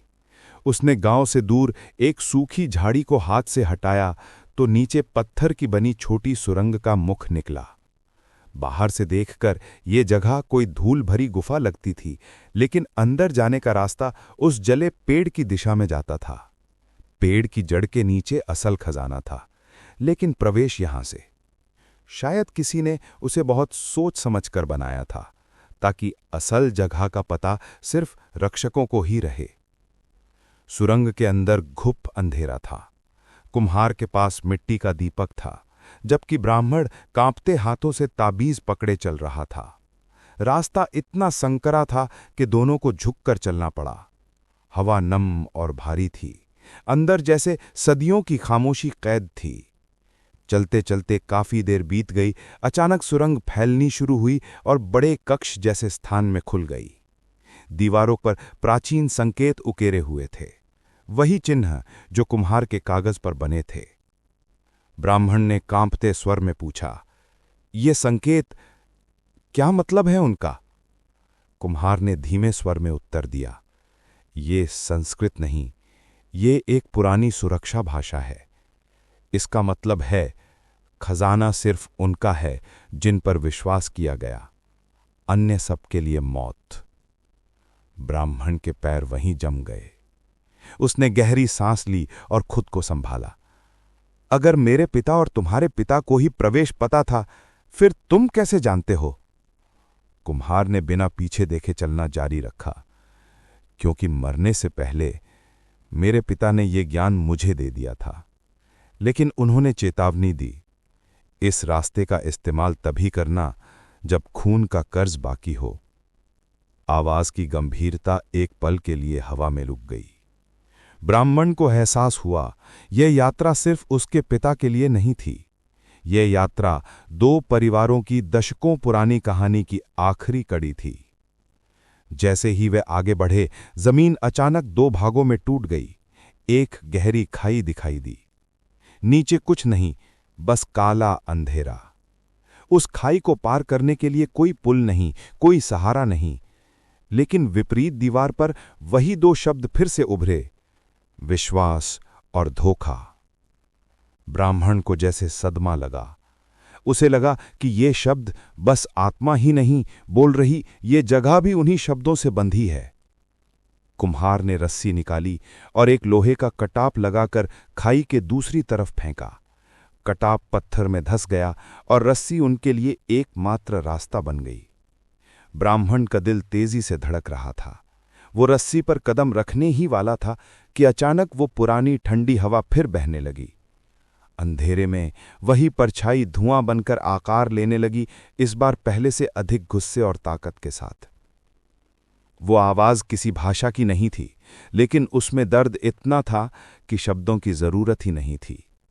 परछाई सीधे ब्राह्मण की ओर झपटी, मानो उसे रोका जा रहा हो। कुम्हार आगे आया और जोर से बोला, रुको, वो उसका बेटा है, उसकी गलती नहीं। कुछ पल के लिए हवा स्थिर हो गई। परछाई अपनी जगह रुकी, जैसे सोच रही हो। तभी ब्राह्मण ने धीमी आवाज में कहा, मैं खजाने के लिए नहीं जा रहा, मैं उस अपराध को खत्म करने जा रहा हूं जो तुम्हें बांधे हुए है। ये सुनते ही परछाई थम गई और पहली बार दुख भरी कराह की जगह एक धीमी आह निकलकर फैली, जैसे उसे समझ में आ गया हो कि कोई उसकी मुक्ति की कोशिश कर रहा है। वो धीरे धीरे पीछे हट गई, लेकिन पूरी तरह गायब नहीं हुई। वो बस अंधेरे के पीछे चली गई, मानो देख रही हो कि अब आगे क्या होता है। ब्राह्मण के शरीर में सिहरन दौड़ गई। उसने पहली बार महसूस किया, ये आत्मा हत्यारी नहीं, टूटी हुई है। वो दहशत नहीं फैला रही, वो बचना चाहती है। कुम्हार ने रस्सी पर चढ़कर खाई पार की और फिर ब्राह्मण की बारी आई। हर कदम डर और साहस के बीच की लड़ाई जैसा था, लेकिन वो पार कर गया। दूसरी तरफ पहुंचते ही सामने एक विशाल पत्थर का दरवाजा दिखाई दिया, और जैसे ही ताबीज ब्राह्मण की हथेली से छुआ, दरवाजे पर उकेरी हुई आकृतियां चमकने लगीं। कुम्हार ने फुसफुसाकर कहा, यही असली प्रवेश है। ब्राह्मण की सांसें तेज हुईं। वो आगे बढ़कर दरवाजे को हाथ लगाया कि अचानक हाथ के नीचे ठंडी धातु की जगह गर्माहट महसूस हुई, जैसे दरवाजा जिंदा हो, धड़क रहा हो। धीरे धीरे पत्थर का दरवाजा खुलने लगा और भीतर से एक विचित्र चमक फैलने लगी। सोने की नहीं, रहस्यों की चमक। और फिर अंदर जो दिखाई दिया, उसने दोनों को वहीं जड़ कर दिया। कहानी ने अब ऐसा मोड़ ले लिया था जहां खजाना सामने था, लेकिन उसके साथ एक ऐसा सच भी जो किसी इंसान की जिंदगी बर्बाद कर सकता था। चांदनी रात गांव पर उतर चुकी थी, लेकिन आज हर घर में हल्की बेचैनी थी। सबको बस एक बात कुरेद रही थी कि कुम्हार ने ऐसा कौन सा राज पकड़ लिया है जो ब्राह्मण को दिन रात डराया जा रहा है। गांव के कुछ बूढ़े चौपाल पर बैठे फुसफुसा रहे थे कि शायद कुएं में मिला ताला किसी गुप्त खजाने का है, तो कुछ लोग कह रहे थे कि ब्राह्मण के व्यवहार में अचानक आया बदलाव किसी छुपे अपराध की ओर इशारा कर रहा है। पर असल सच्चाई तो सिर्फ दो लोग जानते थे, ब्राह्मण और चतुर कुम्हार, और इन दोनों के बीच दिमागी खेल अब खूब तेज हो चुका था। उस रात कुम्हार अपनी रसोई में अकेला बैठा मिट्टी का एक छोटा नया घड़ा बना रहा था। उसके चेहरे पर धीमी सी मुस्कान थी, जैसे उसने अभी कुछ नया खेल सोच लिया हो। ब्राह्मण जितना डरता है उतना ही राज खोलता है, वो खुद से बुदबुदाया। तभी उसे बाहर आहट सुनाई दी। कोई उसके दरवाजे पर नहीं खड़ा था, पर वो समझ गया था कोई उसे देख रहा है, और उसे यकीन था कि ब्राह्मण डर के मारे उसकी हर हरकत पर निगाह रखे हुए है। दूसरी तरफ ब्राह्मण के दिल में तूफान बढ़ चुका था। कुम्हार का हर शब्द जैसे उसके दिमाग में हथौड़े की तरह बज रहा था। कुएं में सिर्फ ताला नहीं था, और भी कुछ था। ये सुनकर पिछले अपराध का पूरा दृश्य उसकी आंखों के सामने घूम गया। वो रात, वो चीख, खून का दाग, और फिर उस चीज को पुराने कुएं में फेंकना। ब्राह्मण ने माथे से पसीना पोंछा और बेचैनी में नंगे पांव घर से बाहर निकल पड़ा। उसे पता था कि कुम्हार ने कुछ ऐसा ढूंढ लिया है जो उसके बर्बाद होने के लिए काफी है। अगले सुबह गांव जागा तो देखा ब्राह्मण कुम्हार के घर के बाहर जूते उतरे खड़ा है, और अंदर से कुम्हार की हंसी की आवाज आ रही है। दोनों ऐसे बात कर रहे थे मानो पुराने घनिष्ठ दोस्त हों, लेकिन जिसे असल बात समझनी थी वो जल्दी ही समझ गया। बातें सिर्फ सतह पर दोस्ती की थीं, असल में दोनों एक दूसरे को टटोल रहे थे। कुम्हार ने गांव के सामने एक घोषणा की, अगले सोमवार मैं सबके बीच एक बड़ा धार्मिक रहस्य खोलने वाला हूं, उससे बहुतों का कल्याण होगा। लोगों ने इसे भगवान का वरदान समझकर ताली बजाई, लेकिन ब्राह्मण का चेहरा ऐसा पड़ गया जैसे किसी ने गले पर रस्सी कसती हो। उसकी आंखें सीधे कुम्हार पर टिक गई, और कुम्हार की आंखों में चमक थी, बिल्कुल शिकारी जैसी। उस शाम ब्राह्मण पहली बार कुम्हार के घर नहीं, बल्कि उसके पीछे के आंगन में पहुंचा, जहां वो जानता था कि कुम्हार अकेला मिलता है। आवाज थोड़ी कांप रही थी, पर शब्द धमकी वाले थे। जो ताला तुमने उठाया है उससे तुम्हें फायदा नहीं होगा, बचना हमें दोनों को है। कुम्हार ने धीमे धीमे पास आकर फुसफुसाया, ताला तो बस शुरुआत थी, अंदर की चीज मेरे पास है। ये सुनकर ब्राह्मण का पूरा शरीर जैसे पत्थर की तरह जम गया। लेकिन अभी खेल खत्म नहीं हुआ था। उसी रात कुछ अजीब हुआ। गांव के दो बच्चों ने देखा कि आधी रात को कुम्हार का घर खुला पड़ा था और अंदर कोई नहीं था। मिट्टी के चाक पर घूमता हुआ गीला घड़ा अभी भी ताज़ा बन रहा था, लेकिन कुम्हार गायब था। डर के मारे बच्चे चिल्लाकर गांव को जगा ले आए। लोग जब भागकर आंगन तक पहुंचे तो बरामदे में मिट्टी के फर्श पर उंगलियों से लिखी एक अजीब लाइन दिखाई दी, असली ताला अब जिसके पास है वो ही खेल चलाएगा। गांव में दहशत फैल गई। लोग समझ नहीं पा रहे थे कि ये कुम्हार की चाल है या कोई अनहोनी हो गई है, लेकिन ब्राह्मण का चेहरा देखकर साफ लग रहा था वो कुछ जानता है, और उससे भी ज्यादा वो डर रहा है। भाग के अंत में हवा और भी ज्यादा भारी हो गई थी। एक तरफ कुम्हार गायब, दूसरी तरफ राज अब किसी तीसरे के पास होने का संकेत। और अब सवाल ये था कि खेल कौन चला रहा है और अगला निशाना कौन है। कुम्हार की रहस्यमयी गुमशुदगी पूरे गांव के सर पर तूफान की तरह टूट पड़ी। जो लोग अभी तक उसे मजाकिया, चालाक या बातूनी समझते थे, वे अब उसे किसी रहस्य के रक्षक की तरह देखने लगे। चौपाल से लेकर खेतों तक हर जगह एक ही सवाल था, कुम्हार गया कहाँ? कोई कह रहा था वो अपने धार्मिक रहस्य को पूरा करने किसी जंगल चला गया, तो किसी का दावा था कि उसे जरूर किसी ने चुपचाप उठा लिया है। लेकिन हर चर्चा के बीच एक चेहरा सबसे ज्यादा तमतमाया और डरा हुआ था, ब्राह्मण का। ब्राह्मण रात दिन बेचैनी में खो गया था, आंखें लाल, चेहरा बुझा हुआ और चाल भी असंतुलित, मानो उसका शरीर उसकी आत्मा से लड़ रहा हो। वो बार बार खुद से बड़बड़ाता, ताला, कुआं, चाबी, अंदर क्या था वो जानता है, अब और कौन जानता है। उसका डर अब सिर्फ कुम्हार तक सीमित नहीं था। उसे लगने लगा था कि गांव का हर इंसान उसकी सच्चाई पहचान सकता है। जब भी कोई उसे दूर से देखकर आपस में फुसफुसाता, उसकी रूह कांप जाती, भले ही वे किसी और बात पर चर्चा कर रहे हों। अगले दिन गांव के कुछ पुरुष कुम्हार के घर की तलाशी लेने गए। मिट्टी के चाक पर अधूरा घड़ा अब सूख चुका था। दीवारों पर जगह जगह कुम्हार की उंगलियों के निशान थे, मानो वो किसी जल्दबाजी में था। लेकिन सबसे अजीब वो कच्चा कमरा था जहां कुम्हार अपने पुराने सामान रखता था। उसी में एक नई चीज मिली, एक लोहे की छड़ी जिस पर मिट्टी सनी हुई थी और उस पर सूखे खून जैसा दाग। छड़ी मिलने के बाद गांव में सनसनी फैल गई, पर ब्राह्मण के माथे पर जैसे बर्फ का पहाड़ गिर गया। उसे तुरंत याद आया किसी रात की एक लड़ाई, एक वार और उसी जैसी एक छड़ी। गांव वाले आपस में बहस कर रहे थे, तभी एक छोटे लड़के ने कहा कि उसने आधी रात मंदिर के पीछे ब्राह्मण को कुम्हार के दरवाजे के आसपास घूमते देखा था। पूरा समूह अचानक सन्न रह गया। ब्राह्मण गुस्से में झल्लाया, बच्चा चुप हो गया, लेकिन शक के बीज अब बो दिए गए थे। और सबसे बड़ा झटका तब लगा जब गांव के सरपंच ने खुले तौर पर कहा, कुम्हार के गायब होने का सबसे बड़ा कारण ब्राह्मण के पास हो सकता है। उस रात गांव की हवाएं भी डर की तरह चल रही थीं। ब्राह्मण के घर के दरवाजे पर कई लोग इकट्ठे हो गए थे। वे चाहते थे कि ब्राह्मण कुम्हार की गुमशुदगी के बारे में कोई सुराग दे। पहले तो ब्राह्मण ने बड़ी सभ्यता से बात की, मगर जब भी किसी ने कुएं या ताले का जिक्र किया, उसका चेहरा बिगड़ जाता और गले से अजीब सी आवाज निकलने लगती। उसकी बेचैनी अब उसकी सबसे बड़ी दुश्मन बन चुकी थी। आधी रात को जब सब घर लौट गए तो ब्राह्मण ने रोशनी बंद कर अपने घर का दरवाजा अंदर से कसकर बंद कर लिया। लेकिन ये बंदी सुरक्षा के लिए नहीं थी, ये डर के लिए थी। वो बार बार कांपते हाथों से खिड़कियों में झांकता रहा, जैसे उसे कोई पीछा कर रहा हो।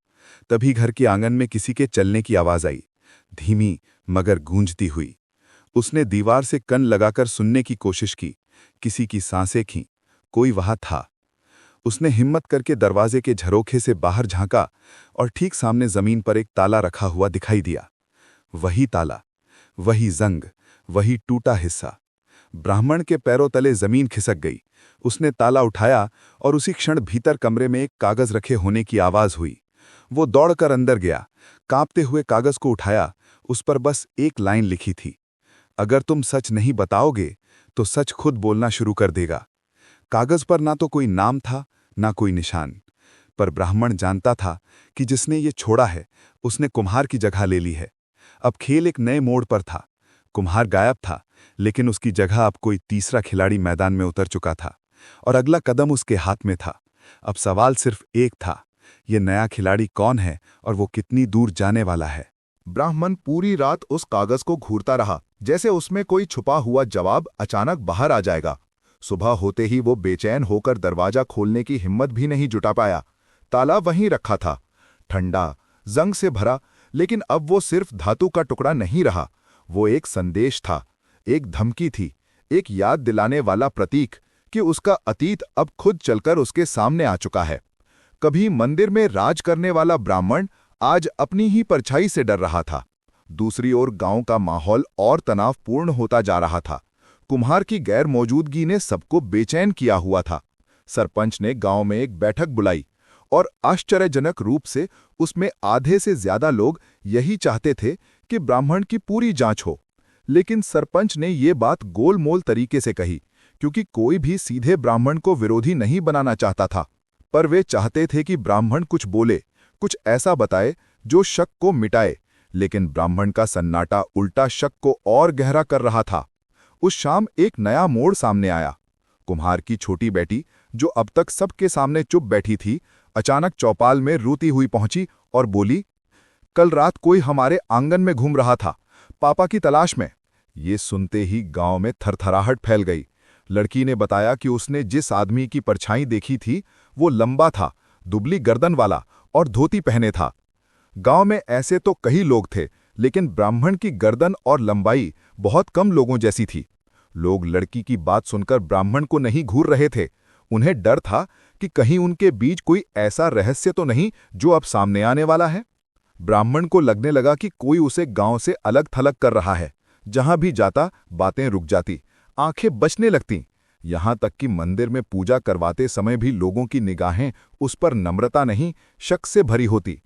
पूजा खत्म हुई तो एक बुजुर्ग महिला बोली, सत्य छिपता नहीं, देवता देर करते हैं पर अंधेर नहीं करते। पहले ब्राह्मण ऐसी बातें नजरअंदाज कर देता, लेकिन इस बार उसका चेहरा एकदम सख्त हो गया, जैसे उसने भीतर कोई फैसला ले लिया हो, जैसे अब बचने के लिए वो किसी भी हद तक जाने को तैयार है। रात होते ही एक खतरनाक कदम उठा। ब्राह्मण चुपचाप कुम्हार के घर पहुंचा। उसका इरादा था कहीं से सच का निशान मिटाना। उसकी आंखों में उस व्यक्ति की वो निर्दयी चमक थी जो जान चुका हो कि समय उसके खिलाफ जा चुका है। उसने कुम्हार की पुरानी चीजें टटोली, कमरे की हर अलमारी खंगाली, लेकिन कुछ हाथ नहीं लगा। ठीक तभी उसे पत्तों पर दबे कदमों की आवाज सुनाई दी। वो कई सेकंड तक बिल्कुल स्थिर खड़ा रहा। बाहर कोई था, पास था, बहुत पास। उसने दीवार के कोने से झांक कर देखा, लेकिन वहां कोई नहीं था, या शायद कोई था पर अपनी पहचान दिखाना नहीं चाहता था। ब्राह्मण हड़बड़ी में लौटने लगा, लेकिन आंगन के दरवाजे पर उसका पैर किसी चीज से टकरा गया। उसने नीचे देखा, फर्श पर एक पुरानी धूल भरी चाबी पड़ी थी। वो चाबी उसी ताले जैसी थी जिसे उसने घर पर पाया था। वो समझ गया, ये संयोग नहीं था, कोई उसे घेरने की कोशिश कर रहा था, और हर बार सुराग उसकी जेब में खुद आ गिर रहा था। घर लौटते समय गांव की सड़कें खाली थी, पर अजीब बात यह थी कि हर मोड़ पर उसे ऐसा लगा जैसे कोई उसके पीछे चल रहा है। कभी पेड़ की शाख हिली, कभी टीन की छत पर कुछ गिरा, कभी अचानक कुत्ता भौंकू था। जो भी उसका पीछा कर रहा था वो खुद को दिखा नहीं रहा था, बस ब्राह्मण के दिमाग को घेर रहा था, उसकी सांसें छीन रहा था। ये डर केवल डर नहीं था, ये सजा थी। घर पहुंचकर ब्राह्मण ने दरवाजा बंद किया और चाबी को ताले के साथ रखा। दोनों को साथ देखकर उसे अचानक लगा कि जैसे ये दोनों मिलकर उस अपराध की पूरी गवाही बन जाएंगे। और फिर कमरे के कोने से धीमी सरसराहट हुई, जैसे कोई पर्दे के पीछे था। ब्राह्मण तेजी से मुड़ा और कांपते हाथों से खिड़की के पास रखा डंडा उठा लिया। हिम्मत जुटाकर पर्दा खींचा, वहां कोई नहीं था, लेकिन उससे भी डरावना था वो नई चिट्ठी जो उस जगह रखी हुई थी। इस बार सिर्फ 2 शब्द लिखे थे, आगामी रात। बस इतना ही। नाम नहीं, निशान नहीं, पर अर्थ साफ था कि अगला कदम जल्द आने वाला है और ये खेल अपने चरम के करीब है। ब्राह्मण ताला और चाबी को अपनी मुट्ठियों में दबाए बैठा रहा। उसकी आंखों में अब सिर्फ भय नहीं था, पागलपन और क्रोध का मिश्रण था। वो समझ चुका था कि कोई उसे खत्म करने पर उतारू है। अब खेल बदल चुका था। पहले वो अतीत से बचना चाहता था, अब वो उस अदृश्य शिकारी को ढूंढकर खत्म करना चाहता था। पर उसे ये अंदाजा नहीं था कि जिसे वो ढूंढ रहा है वो उससे एक कदम आगे चल रहा है।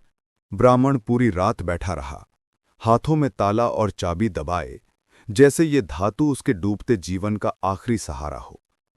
आगामी रात के शब्द उसके दिमाग में घंटी की तरह बजते रहे। उसे अब समझ आ चुका था कि जो भी उसके पीछे है वो सिर्फ धमकियां नहीं दे रहा, वो उसके मन के भीतर तक घुस चुका है, हूबहू उसी तरह जैसे कुम्हार की हंसी उसके दिमाग में गूंजती थी। लेकिन अब हंसी किसी और की थी। सुबह गांव में एक नया तूफान उठा। मंदिर के द्वार पर कोई ऊपर से कुम्हार की पुरानी ओखली रख गया था, वही ओखली जिससे वो चावल कूटता था, और उसके बीचों बीच चाकू गड़ा था। उस चाकू के हैंडल पर सूखे खून का हल्का सा निशान था। पुजारी भौंचक के रह गए, और खबर फैलते ही आधे गांव के लोग मंदिर में इकट्ठा हो गए। सबके चेहरे पर सहमा हुआ डर और मन में अनकही आशंका।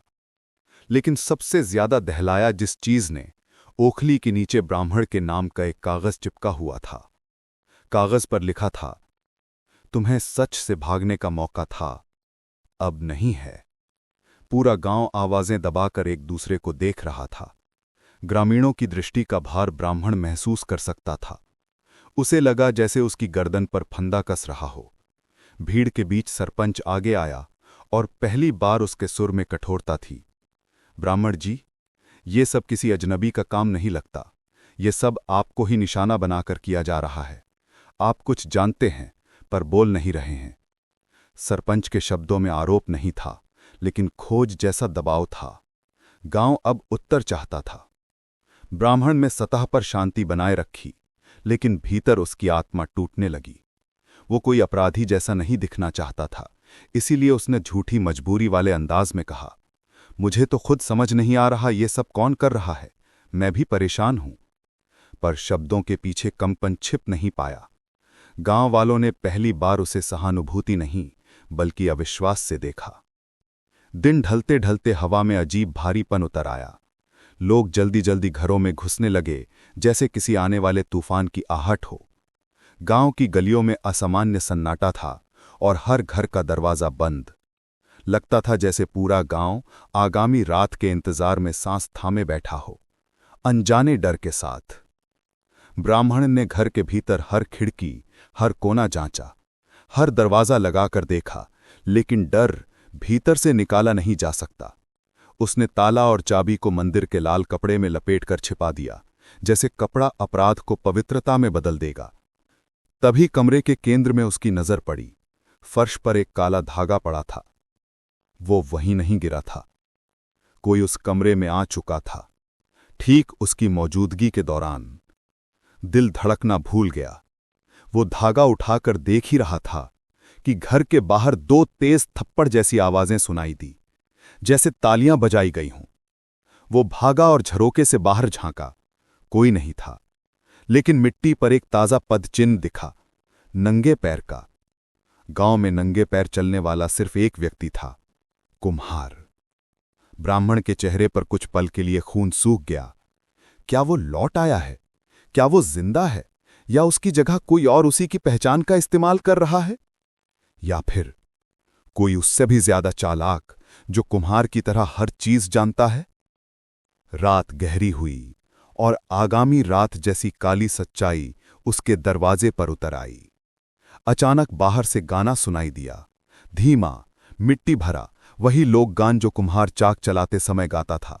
स्वर ताल में नहीं था, जैसे कोई जानबूझकर धीरे धीरे शब्द तोड़ रहा हो, ताकि ब्राह्मण की हर नस पर चोट पड़े। ब्राह्मण ने कांपते हुए दरवाजे की दरार से झांका।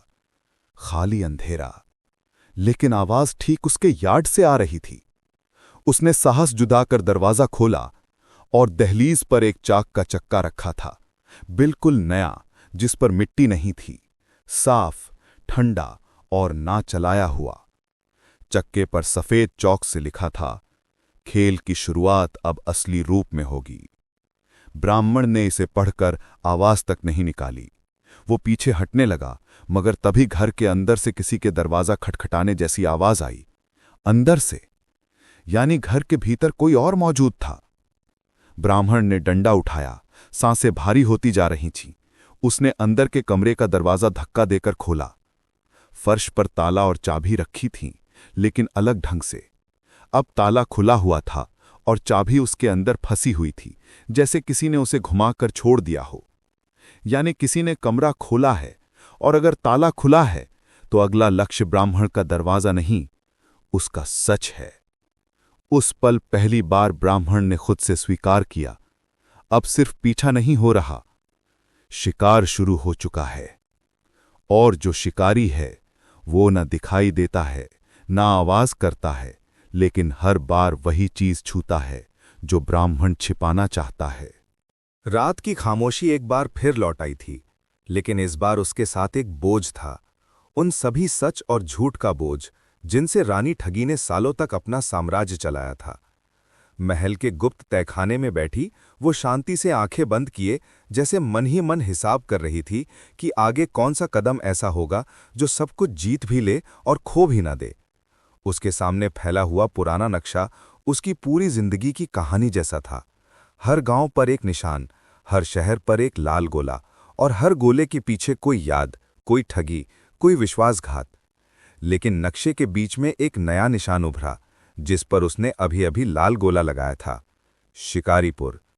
ये जगह महज एक गांव नहीं थी, बल्कि उन सभी दुश्मनों का छिपा अड्डा थी जो इतने सालों से उसे पकड़ने और गिराने की फिराक में थे। लेकिन इस बार रानी का इरादा भागने का नहीं था, वो आखिरी दांव खेलने वाली थी। अगले दिन भोर के समय वो अपने सबसे भरोसेमंद 4 लोगों को निजी कक्ष में बुलाती है। उनकी आंखों में समर्पण, लेकिन चेहरे पर डर था। वे जानते थे कि रानी के हर मिशन की तरह ये भी जीत के साथ लौटेगा, लेकिन कीमत क्या होगी ये कोई नहीं जानता था। रानी ने धीमी आवाज में कहा, दुनिया हमें गुनहगार मानती है, लेकिन सच ये है कि असल गुनहगार वो हैं जिन्होंने हमें गुनाह में धकेला। अब आखिरी खेल हमारे हाथ में है, जीतेंगे भी हम और हिसाब भी यहीं पूरा होगा। उसकी बातों में ना मजबूरी थी ना डर, बल्कि एक ऐसी चुप आग थी जो किसी भी तूफान को निगल सकती थी। उसके चेहरों पर हल्की मुस्कान आई, सूखी लेकिन युद्ध से पहले योद्धाओं वाली। शाम होते होते पूरा दस्तूर तैयार हो चुका था। वे 5 लोग गांव में अलग अलग रूपों में प्रवेश करने वाले थे। कोई साधारण व्यापारी, कोई पुजारी, कोई भिखारी के रूप में। ये जाल सीधा नहीं था, बल्कि दिमाग और धैर्य से बुना हुआ था। रानी खुद गांव में एक विधवा स्त्री बनकर जाएगी, चेहरे पर निशान, आंखों में दर्द, कपड़ों में गरीदी की छाया, ताकि कोई शक न करे। लेकिन उसके पेट के अंदर हर धड़कन आग की तरह जल रही थी, क्योंकि इस मिशन में एक गलती का मतलब सिर्फ हार नहीं, मौत थी। जब रात पूरी तरह गहरा चुकी, तब वे पांचों विभिन्न दिशाओं से गांव में घुस गए, बिना एक दूसरे को देखे, बिना किसी संकेत के। लेकिन हर कदम एक ही दिमाग के आदेश पर चल रहा था। पूरा गांव सोते हुए शिकारी की तरह था, स्थिर, शांत, लेकिन भीतर से खतरनाक। रानी ने खुद को संभाला और धीरे धीरे आगे बढ़ी, जब तक कि वो उस जगह तक नहीं पहुंची जहां सालों का बदला छिपा था, विश्वास घर नाम की हवेली। यहीं बैठकर उसके हर दुश्मन ने उसके खिलाफ षड्यंत्र रचा था, उसके लोगों को मारा था और उसके नाम पर इनामी शिकारी छोड़े थे। हवेली की खिड़कियों से हल्की रोशनी झांक रही थी और अंदर शराब, ताश और शोर का माहौल था।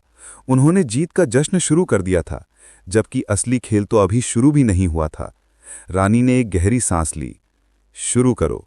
ये शब्द उसके होठों से बहुत धीमे निकले, लेकिन 5 दिशाओं में बिखरे उसके सैनिकों के कानों तक किसी आदेश की तरह पहुंच गए। कुछ ही मिनटों में पूरा गांव एक भंवर की तरह कांप उठा। अचानक पेड़ों में आग लगी, कुओं से धुआं उठा और हवा में सांडों की चिल्लाहट फैली। ये डर पैदा करने की चाल थी, ताकि दुश्मन बाहर भागें और अंदर के रहस्य उजागर हों। जैसे ही शिकारी हवेली से भागने के लिए बाहर निकले, रानी के लोग एक एक करके सामने आकर दीवार की तरह खड़े हो गए। चारों तरफ उथल-पुथल का माहौल था, लेकिन रानी धीरे से अपने छोटे से छिपे चाकू के साथ हवेली में घुसी, बिना किसी के देखे। उसके कदम नर्म थे, लेकिन दिल पत्थर की तरह ठंडा। अंदर एक कमरा था जिसमें सबसे बड़ा दुश्मन बैठा था, वही जिसने उसकी बहन को मरवाया था, उसके साम्राज्य पर कब्जा करने की कोशिश की थी। वो शराब पीते हुए हंस रहा था, जैसे जीत उसी की हो। रानी दरवाजे पर खड़े होकर बोली, खेल खत्म। उसकी आवाज इतनी शांत थी कि दुश्मन पहले समझ ही नहीं पाया कि यह सपना है या असली। जब वो मुड़ा तो उसकी आंखों में डर और पहचान दोनों थे, और रानी की आंखों में सिर्फ बदले का इतिहास। उस कमरे में तलवारों की आवाज नहीं गूंजी, न चीख न संघर्ष। बस इतना हुआ कि दरवाजा बंद हुआ और कुछ देर बाद खुला। दुश्मन जमीन पर था, स्थिर, शांत, हमेशा के लिए शांत। बाहर रानी के बाकी लोग भी शिकारी सैनिकों को पछाड़कर जीत चुके थे। गांव खामोश था, लेकिन उस खामोशी में अब डर नहीं था, बस अंत की थकान थी। उन्होंने कोई जश्न नहीं मनाया, कोई नारा नहीं लगाया, क्योंकि ये जीत खुशी की नहीं थी, बल्कि हिसाब चुकाने की थी। रानी ने चारों की ओर देखा, हर चेहरे पर चोट, थकान, खून, लेकिन एक विश्वास था कि वे दुनिया से भले बदनाम हों, पर एक दूसरे के लिए कभी गद्दार नहीं। जब वे गांव से निकलने लगे, तब सुबह की पहली रोशनी आसमान पर उभर रही थी और हवा में जीत और भारीपन दोनों तैर रहे थे। रानी ने पीछे मुड़कर आखिरी बार उस दिशा को देखा जहां दुश्मनी जली थी। फिर उसने धीरे से कहा, अब नया खेल शुरू होगा, लेकिन इस बार अपना फैसला। और वे पांचों जंगल की ओर आगे बढ़ गए, जैसे तूफान के बाद बचा हुआ आंधड़। जंगल की पगडंडियों पर चलती पांचों की टोली चुप थी, लेकिन वो चुप्पी बोझिल नहीं थी, बल्कि तूफान के बाद की वो थकान थी जिसमें इंसान अपने भीतर लौटता है। रानी सबसे आगे चल रही थी। कंधे पर हल्की चोट का दर्द भी था, पर उसका मन और भी भारी था। जीत की खुशी कभी उसके चेहरे पर ज्यादा देर नहीं रही, क्योंकि वो जानती थी कि हर जीत के बाद दुनिया बदले की आग लेकर उसका पीछा करती है। लेकिन इस बार बात सिर्फ बदले की नहीं थी। अब से उसे अपनी पहचान को मिटाकर नए रास्ते बनाने थे। वो भली भांति समझ चुकी थी कि अब तक वो जितनी चालें दूसरों के लिए खेलती आई थी, आगे की राह में उसे दुनिया के सामने किसी और रूप में जीना होगा। 3 दिनों तक जंगल, पहाड़ और नदी पार करते हुए वे एक सुनसान इलाके में पहुंचे, जहां दूर तक इंसानों की आवाज नहीं, बस हवा की सीटी सुनाई देती थी। रात में आग जलाकर बैठते हुए वे किसी जीत का जश्न नहीं, बल्कि आगे की रणनीति सोच रहे थे। सबसे ज्यादा खामोश वही था जो हमेशा रानी के सबसे पास रहा था, वो जिसे सब दाएं हाथ की तरह मानते थे। उसके दिल में कुछ ऐसा था जो वो कह नहीं पा रहा था। वो समझ नहीं पा रहा था कि अब उनका अगला मकसद क्या होगा। रानी ने उसे देखा और पहली बार किसी आदेश के बिना पूछा, क्या सोच रहे हो? वो चौंक गया, क्योंकि इतने सालों में रानी ने कभी किसी से राय नहीं मांगी थी। उसने धीरे से कहा, हम जीत गए हैं, पर डर यह है कि दुनिया हमें चैन से जीने नहीं देगी। अगर हम छुप कर जिएंगे तो खुद को खो देंगे, और अगर लड़ते रहे तो एक दिन खत्म हो जाएंगे। उसकी बात गहरी थी और पहली बार रानी के चेहरे पर असमंजस साफ दिखा। देर रात तक सब आग के पास बैठे रहे। कोई हंसा नहीं, कोई सोया नहीं, बस समय के साथ चलना सीख रहे थे। तभी रानी ने एक ऐसा फैसला सुनाया जिसकी किसी को उम्मीद नहीं थी। अब ठगों की रानी नहीं, हम सब अब आम इंसान बनेंगे। यह घोषणा सुनते ही हवा में अजीब सा सन्नाटा फैल गया। उसका दाया हाथ जैसे टूट गया हो। मतलब अब हम अपनी रानी को छोड़ देंगे? रानी ने मुस्कुराते हुए सिर हिलाया।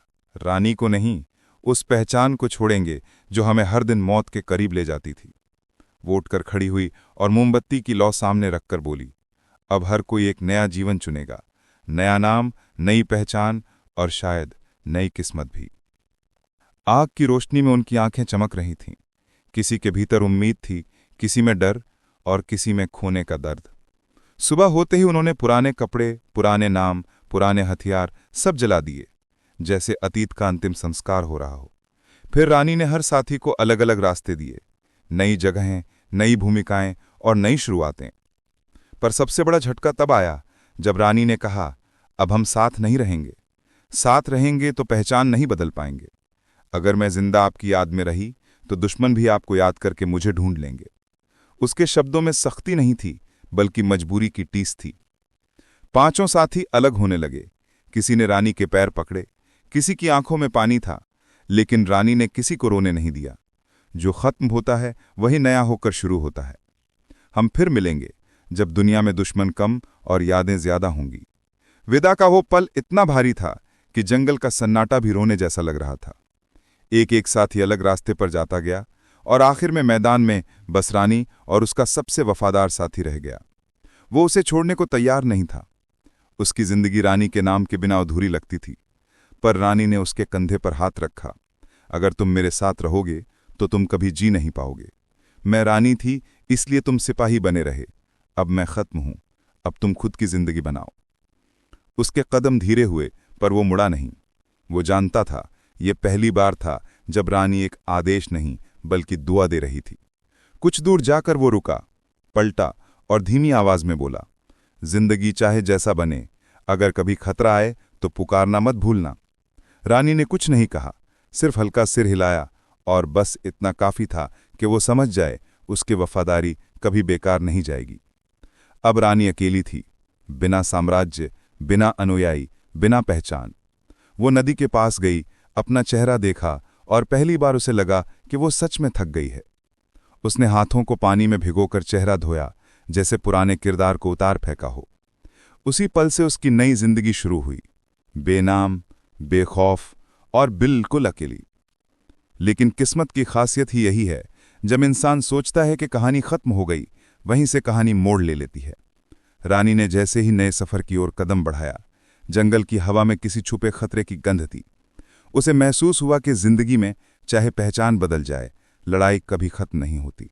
रानी ने अपने कदम एक सूने रास्ते पर रखे, लेकिन हर कदम ऐसा लग रहा था जैसे वो किसी नए जन्म की ओर जा रही हो, जहां न पुरानी ताकतें थीं, न पुराने दुश्मन, और न ही वो भय कि कोई पीछे से वार कर देगा।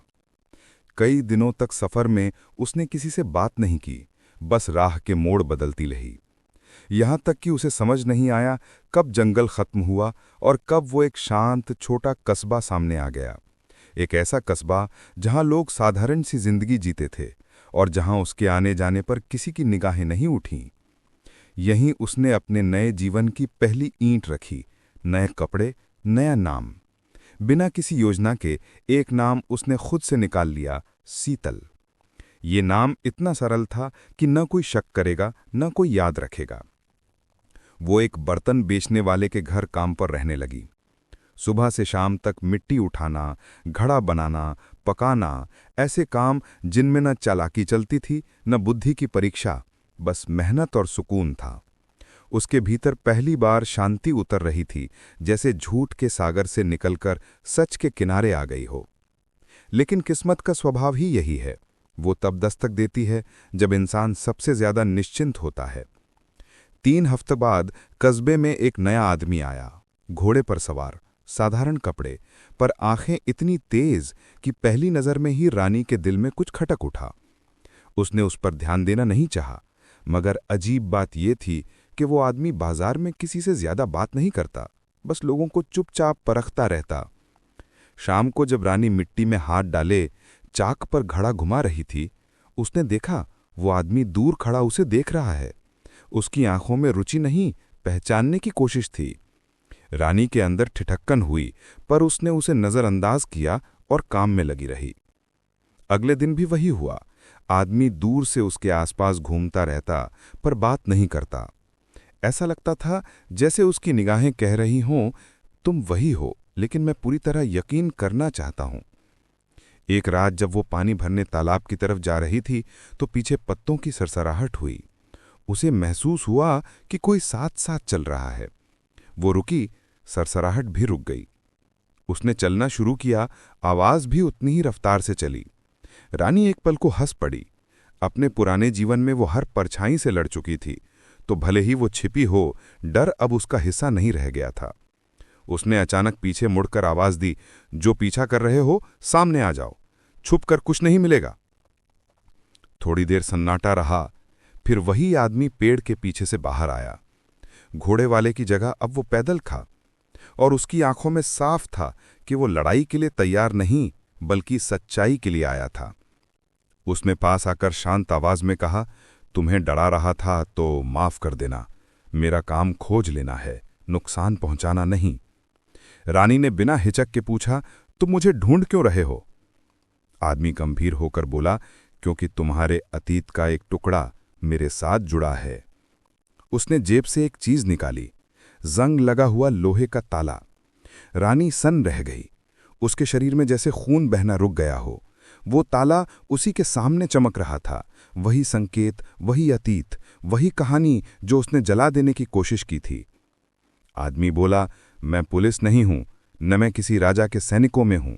मैं बस उस आदमी का भाई हूं जो गायब हो गया, कुम्हार। रानी की सांस रुक गई। जिस नाम को उसने अपने मन में दफना दिया था, वो उसके सामने खड़ा हो गया था। आदमी की आंखें गुस्से वाली नहीं थीं, बल्कि सवालों वाली थीं। उसने कहा, तुमसे बदला नहीं लेना चाहता। मैं जानता हूं कि मेरे भाई के गायब होने में सिर्फ तुम नहीं, बहुत बड़ी कहानी है। मैं बदले से नहीं, सच्चाई से आया हूं। रानी ने उसकी बात सुनी, लेकिन वो जानती थी कि चाहे वो बदला लेने ना आया हो, खतरा तो फिर भी वही है, क्योंकि सच्चाई का पीछा करने वाला इंसान झूठ की दीवार गिराए बिना नहीं रुकता। उसने धीरे से जवाब दिया, सच की कीमत होती है, और वो कीमत हमेशा खून में ली जाती है। अगर तुम उसे ढूंढने निकले हो तो शायद तुम भी नहीं बचोगे। आदमी मुस्कुराया। वो डरने नहीं आया था। उसने कहा, अगर सच्चाई इतनी भारी है तो तुम अकेले क्यों ढो रही हो? ये सवाल ऐसा था जिसे रानी हमेशा खुद से बचाती आई थी, और आज पहली बार किसी ने उसके चेहरे पर सीधे दे मारा। हवा रुक गई, तालाब की लहर रुक गई, और रानी का दिल भी रुक गया, क्योंकि कई सालों में पहली बार किसी ने उसे अपराधी नहीं, इंसान समझकर बात की थी। लेकिन कहानी यहां आसान नहीं होगी। अच्छाई और जज्बात उसके अतीत को मिटा नहीं सकते, और सच्चाई का रास्ता अब खुल चुका था, चाहे वो उसे उजाले में ले जाए या गहरे अंधेरे में। तालाब के किनारे वो पल जैसे समय की धड़कन रोक चुका था। रानी सामने खड़ी थी और कुम्हार का भाई ताला लिए हुए, मानो अतीत का दरवाजा खोलकर उसे वहीं खड़ा कर दिया हो जहां वो वापस जाना ही नहीं चाहती थी। रानी हमेशा युद्धों, पीछों और दुश्मनों से भिड़ी, लेकिन सच के सवालों से बचती रही, और आज वही सवाल उसके सामने एक आदमी बनकर खड़ा था। उसकी आंखों में खास बात यह थी कि वो रानी को ना अपराधी मानता था, न महान व्यक्ति। वो उसे एक इंसान मानकर जवाब चाहता था। यही बात रानी को सबसे ज्यादा कमजोर कर रही थी। वो तलवारों, साजिशों और दुश्मनों से लड़ सकती थी, मगर किसी इंसान की उम्मीद से लड़ना असंभव था। उसने ताला फिर देखा, वही ताला जिसमें उसका पुराना जीवन बंद पड़ा था। उसे एहसास हुआ कि चाहे वो कितनी भी दूर चली आए, अतीत उसके पैरों से बंधा रहा है। रानी ने गहरी सांस लेते हुए कहा, अगर तुम मेरे पास आए हो तो तुम्हें एक बात पहले समझनी होगी। तुम्हारे भाई वाले मामले में सच सीधा नहीं है। ये वैसा नहीं है जैसा लगता है। वो आदमी शांत रहा, ना गुस्सा ना अविश्वास। वो सिर्फ सुन रहा था। रानी ने पहली बार किसी अनजान के सामने वो सच खोलना शुरू किया जिसे वर्षों से भीतर का जहर बनकर दबाया हुआ था। तुम्हारा भाई मेरे लिए सिर्फ कुम्हार नहीं था। वो मेरा पहला दुश्मन नहीं, बल्कि पहला साथी था, जिसने मुझे इस दुनिया की चालें सिखाई। अगर मैं ठगों की रानी बनी तो उसमें उसका भी हिस्सा था। आदमी की आंखों ने आश्चर्य की चमक थी, पर उसने रानी को रोका नहीं। रानी ने आगे कहा, यह सच है कि बाद में हम अलग हो गए, लेकिन कारण मौत या विश्वासघात नहीं था। कारण था राज की चोरी। एक ऐसा राज जिसे पाने के लिए राजाओं ने भी खून बहाया। कस्बे की ठंडी हवा चल रही थी, लेकिन बातचीत गर्म आग की तरह गहरी होती जा रही थी। रानी बोली, 3 बार हमने वादा किया कि वो राज किसी गलत हाथ तक नहीं जाएगा, मगर एक रात उसने कसम तोड़ी। वो उसे अकेले लेकर जाना चाहता था और मैंने उसे रोका। लड़ाई हुई, खून बहा, लेकिन मैं झूठ नहीं बोलूंगी, मैंने उसे मारने की कोशिश नहीं की। वो जख्मी होकर भागा और तभी से गायब है। उसके शब्द टूट रहे थे, जैसे कोई पत्थर आखिरकार पिघल रहा हो। आदमी ने पहली बार दर्द में सांस लिया, पर उसकी आवाज में अब भी कड़वाहट से ज्यादा विश्वास था। तो तुम कह रही हो कि तुमने उसे नहीं मारा? रानी ने सख्ती नहीं बल्कि थकान भरी सच्चाई से कहा, अगर मैंने मारा होता तो कब्र भी खुद बनवा देती। मैं अधूरे काम पीछे नहीं छोड़ती। उसने आगे जोड़ा, अगर तुम्हारा भाई कहीं जिंदा है तो वो या तो उस राज को छुपाए बैठा है या किसी ऐसे के हाथ लग चुका है जो हम दोनों को खत्म करना चाहता है। ये बात आदमी के भीतर तूफान की तरह घुस गई, क्योंकि अब मामला सिर्फ बदले का नहीं था, बल्कि किसी बड़े खेल का था। उसने ताला कस कर पकड़ा और धीमी आवाज में कहा, अगर मेरे भाई के पीछे कोई और है तो मैं तुम्हारे साथ हूं, लेकिन अगर तुमने बातों से बचकर मुझे घुमाया तो मैं तुमसे लड़ जाऊंगा, चाहे हार ही क्यों ना हो जाए। रानी ने बिना हिचक कहा, तुम्हें साथ चाहिए, बदला नहीं, और मुझे साथी चाहिए, दुश्मन नहीं। इसलिए हम सौदा कर रहे हैं। अगर तुम्हें सच चाहिए तो रास्ते पर साथ चलना पड़ेगा, क्योंकि ये कहानी बंद दरवाजों से नहीं, लाशों से खुलती है। उनके बीच पहली बार समझ बनी, पर यह भरोसा नहीं था बल्कि समझौता, और ये समझौते अक्सर युद्ध से ज्यादा खतरनाक होते हैं। तय हुआ कि रानी रात को कस्बा छोड़ देगी और वो आदमी उसके साथ आएगा। दोनों जानते थे कि यह सफर जीत या मौत में से किसी एक पर खत्म होगा। घर लौटते वक्त रानी ने पहली बार महसूस किया कि उसने अपने भीतर का डर नहीं बल्कि अपने पिछले जीवन की परछाई को फिर से जगाया है। वो रात भर सो नहीं सकी। अंधेरा उसे पुराने वक्त की तरह घूरता रहा। उसे अपने बाकी 4 साथियों की याद आई, जो अलग अलग दिशाओं में बिखर गए थे। वो सोचती रही कि क्या उन्हें भी खतरा है? क्या ये कहानी सिर्फ उसके और कुम्हार तक सीमित है, या ये उनकी पूरी मंडली तक फैली होगी? रात के अंतिम पहर उसने चाक पर पड़े अधूरे खड़े को देखा और अचानक दिल में एक अजीब सी टीस उठी। ये शांति की जिंदगी उसे पसंद थी, जितनी मुश्किलों के बाद भी। लेकिन किस्मत उसकी नहीं, उसकी पहचान की थी। भागना अपराधियों का काम होता है, पर सच के युद्ध से बचना योद्धाओं की हार होती है। उसने घड़ा तोड़ दिया, जैसे वो अपने झूठे सुकून को खुद खत्म कर रही हो। सुबह होने से पहले दोनों कस्बे से बाहर निकल गए, बिना किसी शोर, बिना किसी निशान के। रास्ता सुनसान था, पर हवा में वही पुरानी गंध थी, वो गंध जो उसे हमेशा लड़ाइयों तक ले जाती थी। आदमी ने पूछा, अब हम कहाँ जा रहे हैं? रानी ने बिना पीछे देखे कहा, उधर जहां सच छुपा है और जहां खतरा हमारा इंतजार कर रहा है। रास्ता लंबा था और अब सफर सच का नहीं, सच की कीमत का होने वाला था।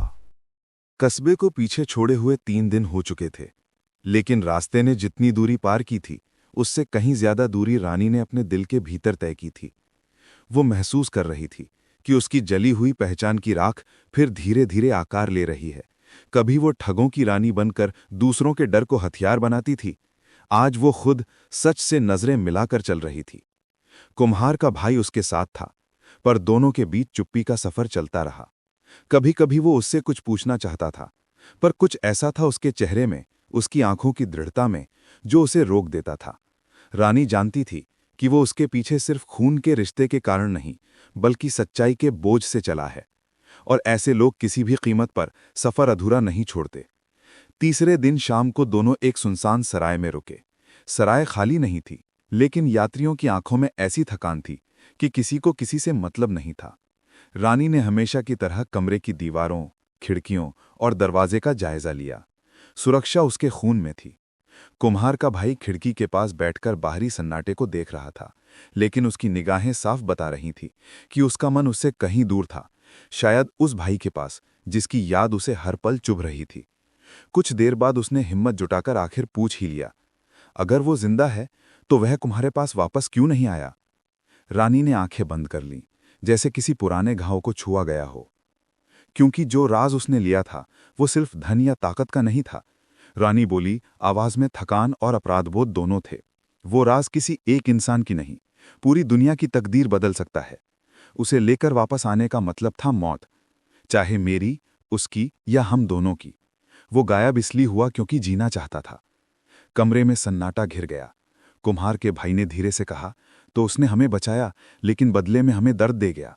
रानी ने उसकी तरफ देखा और पहली बार उसकी आवाज में सॉफ्टनेस थी। कभी कभी जिंदा रहने के लिए बिछड़ना पड़ता है, और बिछड़ने वालों को ही सबसे ज्यादा दर्द झेलना पड़ता है। उसी क्षण कमरे के बाहर कदमों की धीमी आहट आई, हल्की पर इतना साफ कि रानी जैसे शेरनी की तरह एकदम सतर्क हो गई। उसने धीमे से कुम्हार के भाई को इशारा किया, बैठो, चुप रहो, कुछ मत पूछो। कदम धीरे धीरे सराय के गलियारे में बढ़ रहे थे, फिर रुक गए ठीक उनके कमरे के बाहर। कमरे में सांसों की आवाज भी लगभग बंद हो गई। फिर टक्कर, दरवाजा जोर से हिला, जैसे किसी ने भारी लात मारी हो। कुम्हार का भाई खिड़की के पास खड़ा होने ही वाला था जब रानी ने उसका हाथ पकड़कर नीचे खींच लिया। खुद को मारने का शौक है क्या? उसने फुसफुसाकर कहा। यह गुस्सा नहीं, सुरक्षा के डर से आया हुआ अनुभव था। दरवाजा फिर एक बार हिला। इस बार कोई आवाज आई। आवाज में चुनौती भी थी और पहचान भी। इतनी दूर भागकर छिपने की कोशिश मत करो, हम जानते हैं कि तुम अंदर हो। रानी का चेहरा उड़ गया, लेकिन डर की वजह से नहीं, सदमे की वजह से। वो आवाज उसकी पुरानी दुनिया की थी, और वो आवाज एक दुश्मन की नहीं, बल्कि किसी अपने की थी। दरवाजा टूटने ही वाला था, और रानी बिना एक पल गंवाए खिड़की की तरफ भागी। उसने रस्सी से नीचे उतरने का इशारा दिया। समय कम था। दोनों नीचे उतरकर सराय के पिछले तरफ दौड़े, जहां अंधेरा और घोड़ों का अस्तबल था। पीछे दरवाजा टूटने की आवाज आई, और साथ में वो आवाज, ठंडी, अहंकारी और बेहद पहचानी हुई, भाग पे रहो रानी, लेकिन इस बार हम तुम्हें छिपने नहीं देंगे। रानी के कदम लड़खड़ा गए। ये दुश्मन कोई साधारण शिकारी नहीं था। ये वही था जो कभी उसका सबसे करीबी साथी, उसका दिमाग, उसकी छाया था, जिसने कई जीतों में उसका साथ दिया और अंतिम मौके पर विश्वासघात किया था। अस्तबल से घोड़े लेकर वे अंधेरे में निकल गए। हवा तेज थी, पर पीछा उससे भी तेज था। कुम्हार के भाई ने घोड़े दौड़ाते हुए पूछा, ये कौन था? रानी की आंखों में आग थी, दर्द, गुस्सा और बदला तीनों एक साथ। वह जिसे मैं कभी अपने से भी ज्यादा भरोसेमंद समझती थी, वह जिसने कुम्हार को मुझसे छीन लिया और अब मुझे भी मरते देखना चाहता है। कुम्हार का भाई हैरान रह गया। तुम कह रही हो कि मेरे भाई का गायब होना तुम्हारे दोनों के झगड़े की वजह नहीं था, बल्कि उस आदमी की वजह से था? रानी ने सिर हिलाया। हाँ, और अगर वो फिर सामने आया है तो इसका मतलब है तुम्हारा भाई या तो मारा जा चुका है या वो राज उसके हाथ में पहुंच चुका है। आज का अंधेरा अब सिर्फ रात नहीं था, वह मौत, विश्वासघात और सच के युद्ध की दस्तक बन चुका था। और इस बार सच तक पहुंचने का रास्ता लाशों से होकर ही गुजरेगा, या तो उनकी या दुश्मनों की। चांद सिर के ऊपर था, लेकिन रात पहले से ज्यादा भारी लग रही थी। गांव के चौपाल पर आज अजीब सन्नाटा छाया हुआ था। हर घर के दरवाजे बंद, हर खिड़की के पीछे से आधे खुले पर्दे, जैसे पूरा गांव सांस रोक कर किसी फैसले का इंतजार कर रहा हो। और ठीक चौपाल के बीचों बीच दो आदमी खड़े थे। नालायक ब्राह्मण, जो अब भी खुद को सबसे बड़ा ज्ञानी समझे बैठा था, और चतुर कुम्हार, जिसकी आंखों में आज एक ठंडी शांत आग थी, जैसे आखिरकार वो उस पल तक पहुंच गया हो जिसके लिए महीनों से खेल खेल रहा था। ब्राह्मण ने ऊंची आवाज में कहा, तुम मुझे हराने आए हो? तुम भूल गए कि मैं ब्राह्मण हूं, ज्ञान का दीपक। तुम मुझसे लड़ नहीं सकते। लोगों ने तुम्हें धोखा दिया है, मगर मैंने कभी किसी से कुछ नहीं छीना। कुम्हार ने हल्के से मुस्कुराया। मगर इस बार उस मुस्कान में पहले की हल्की खिल्ली नहीं थी। इस बार वो असली कड़वी सच्चाई का वजन लिए हुए थी। तूने कभी किसी से कुछ नहीं छीना, तो सरपंच की बेटी रोते हुए मेरे पास क्यों आई थी?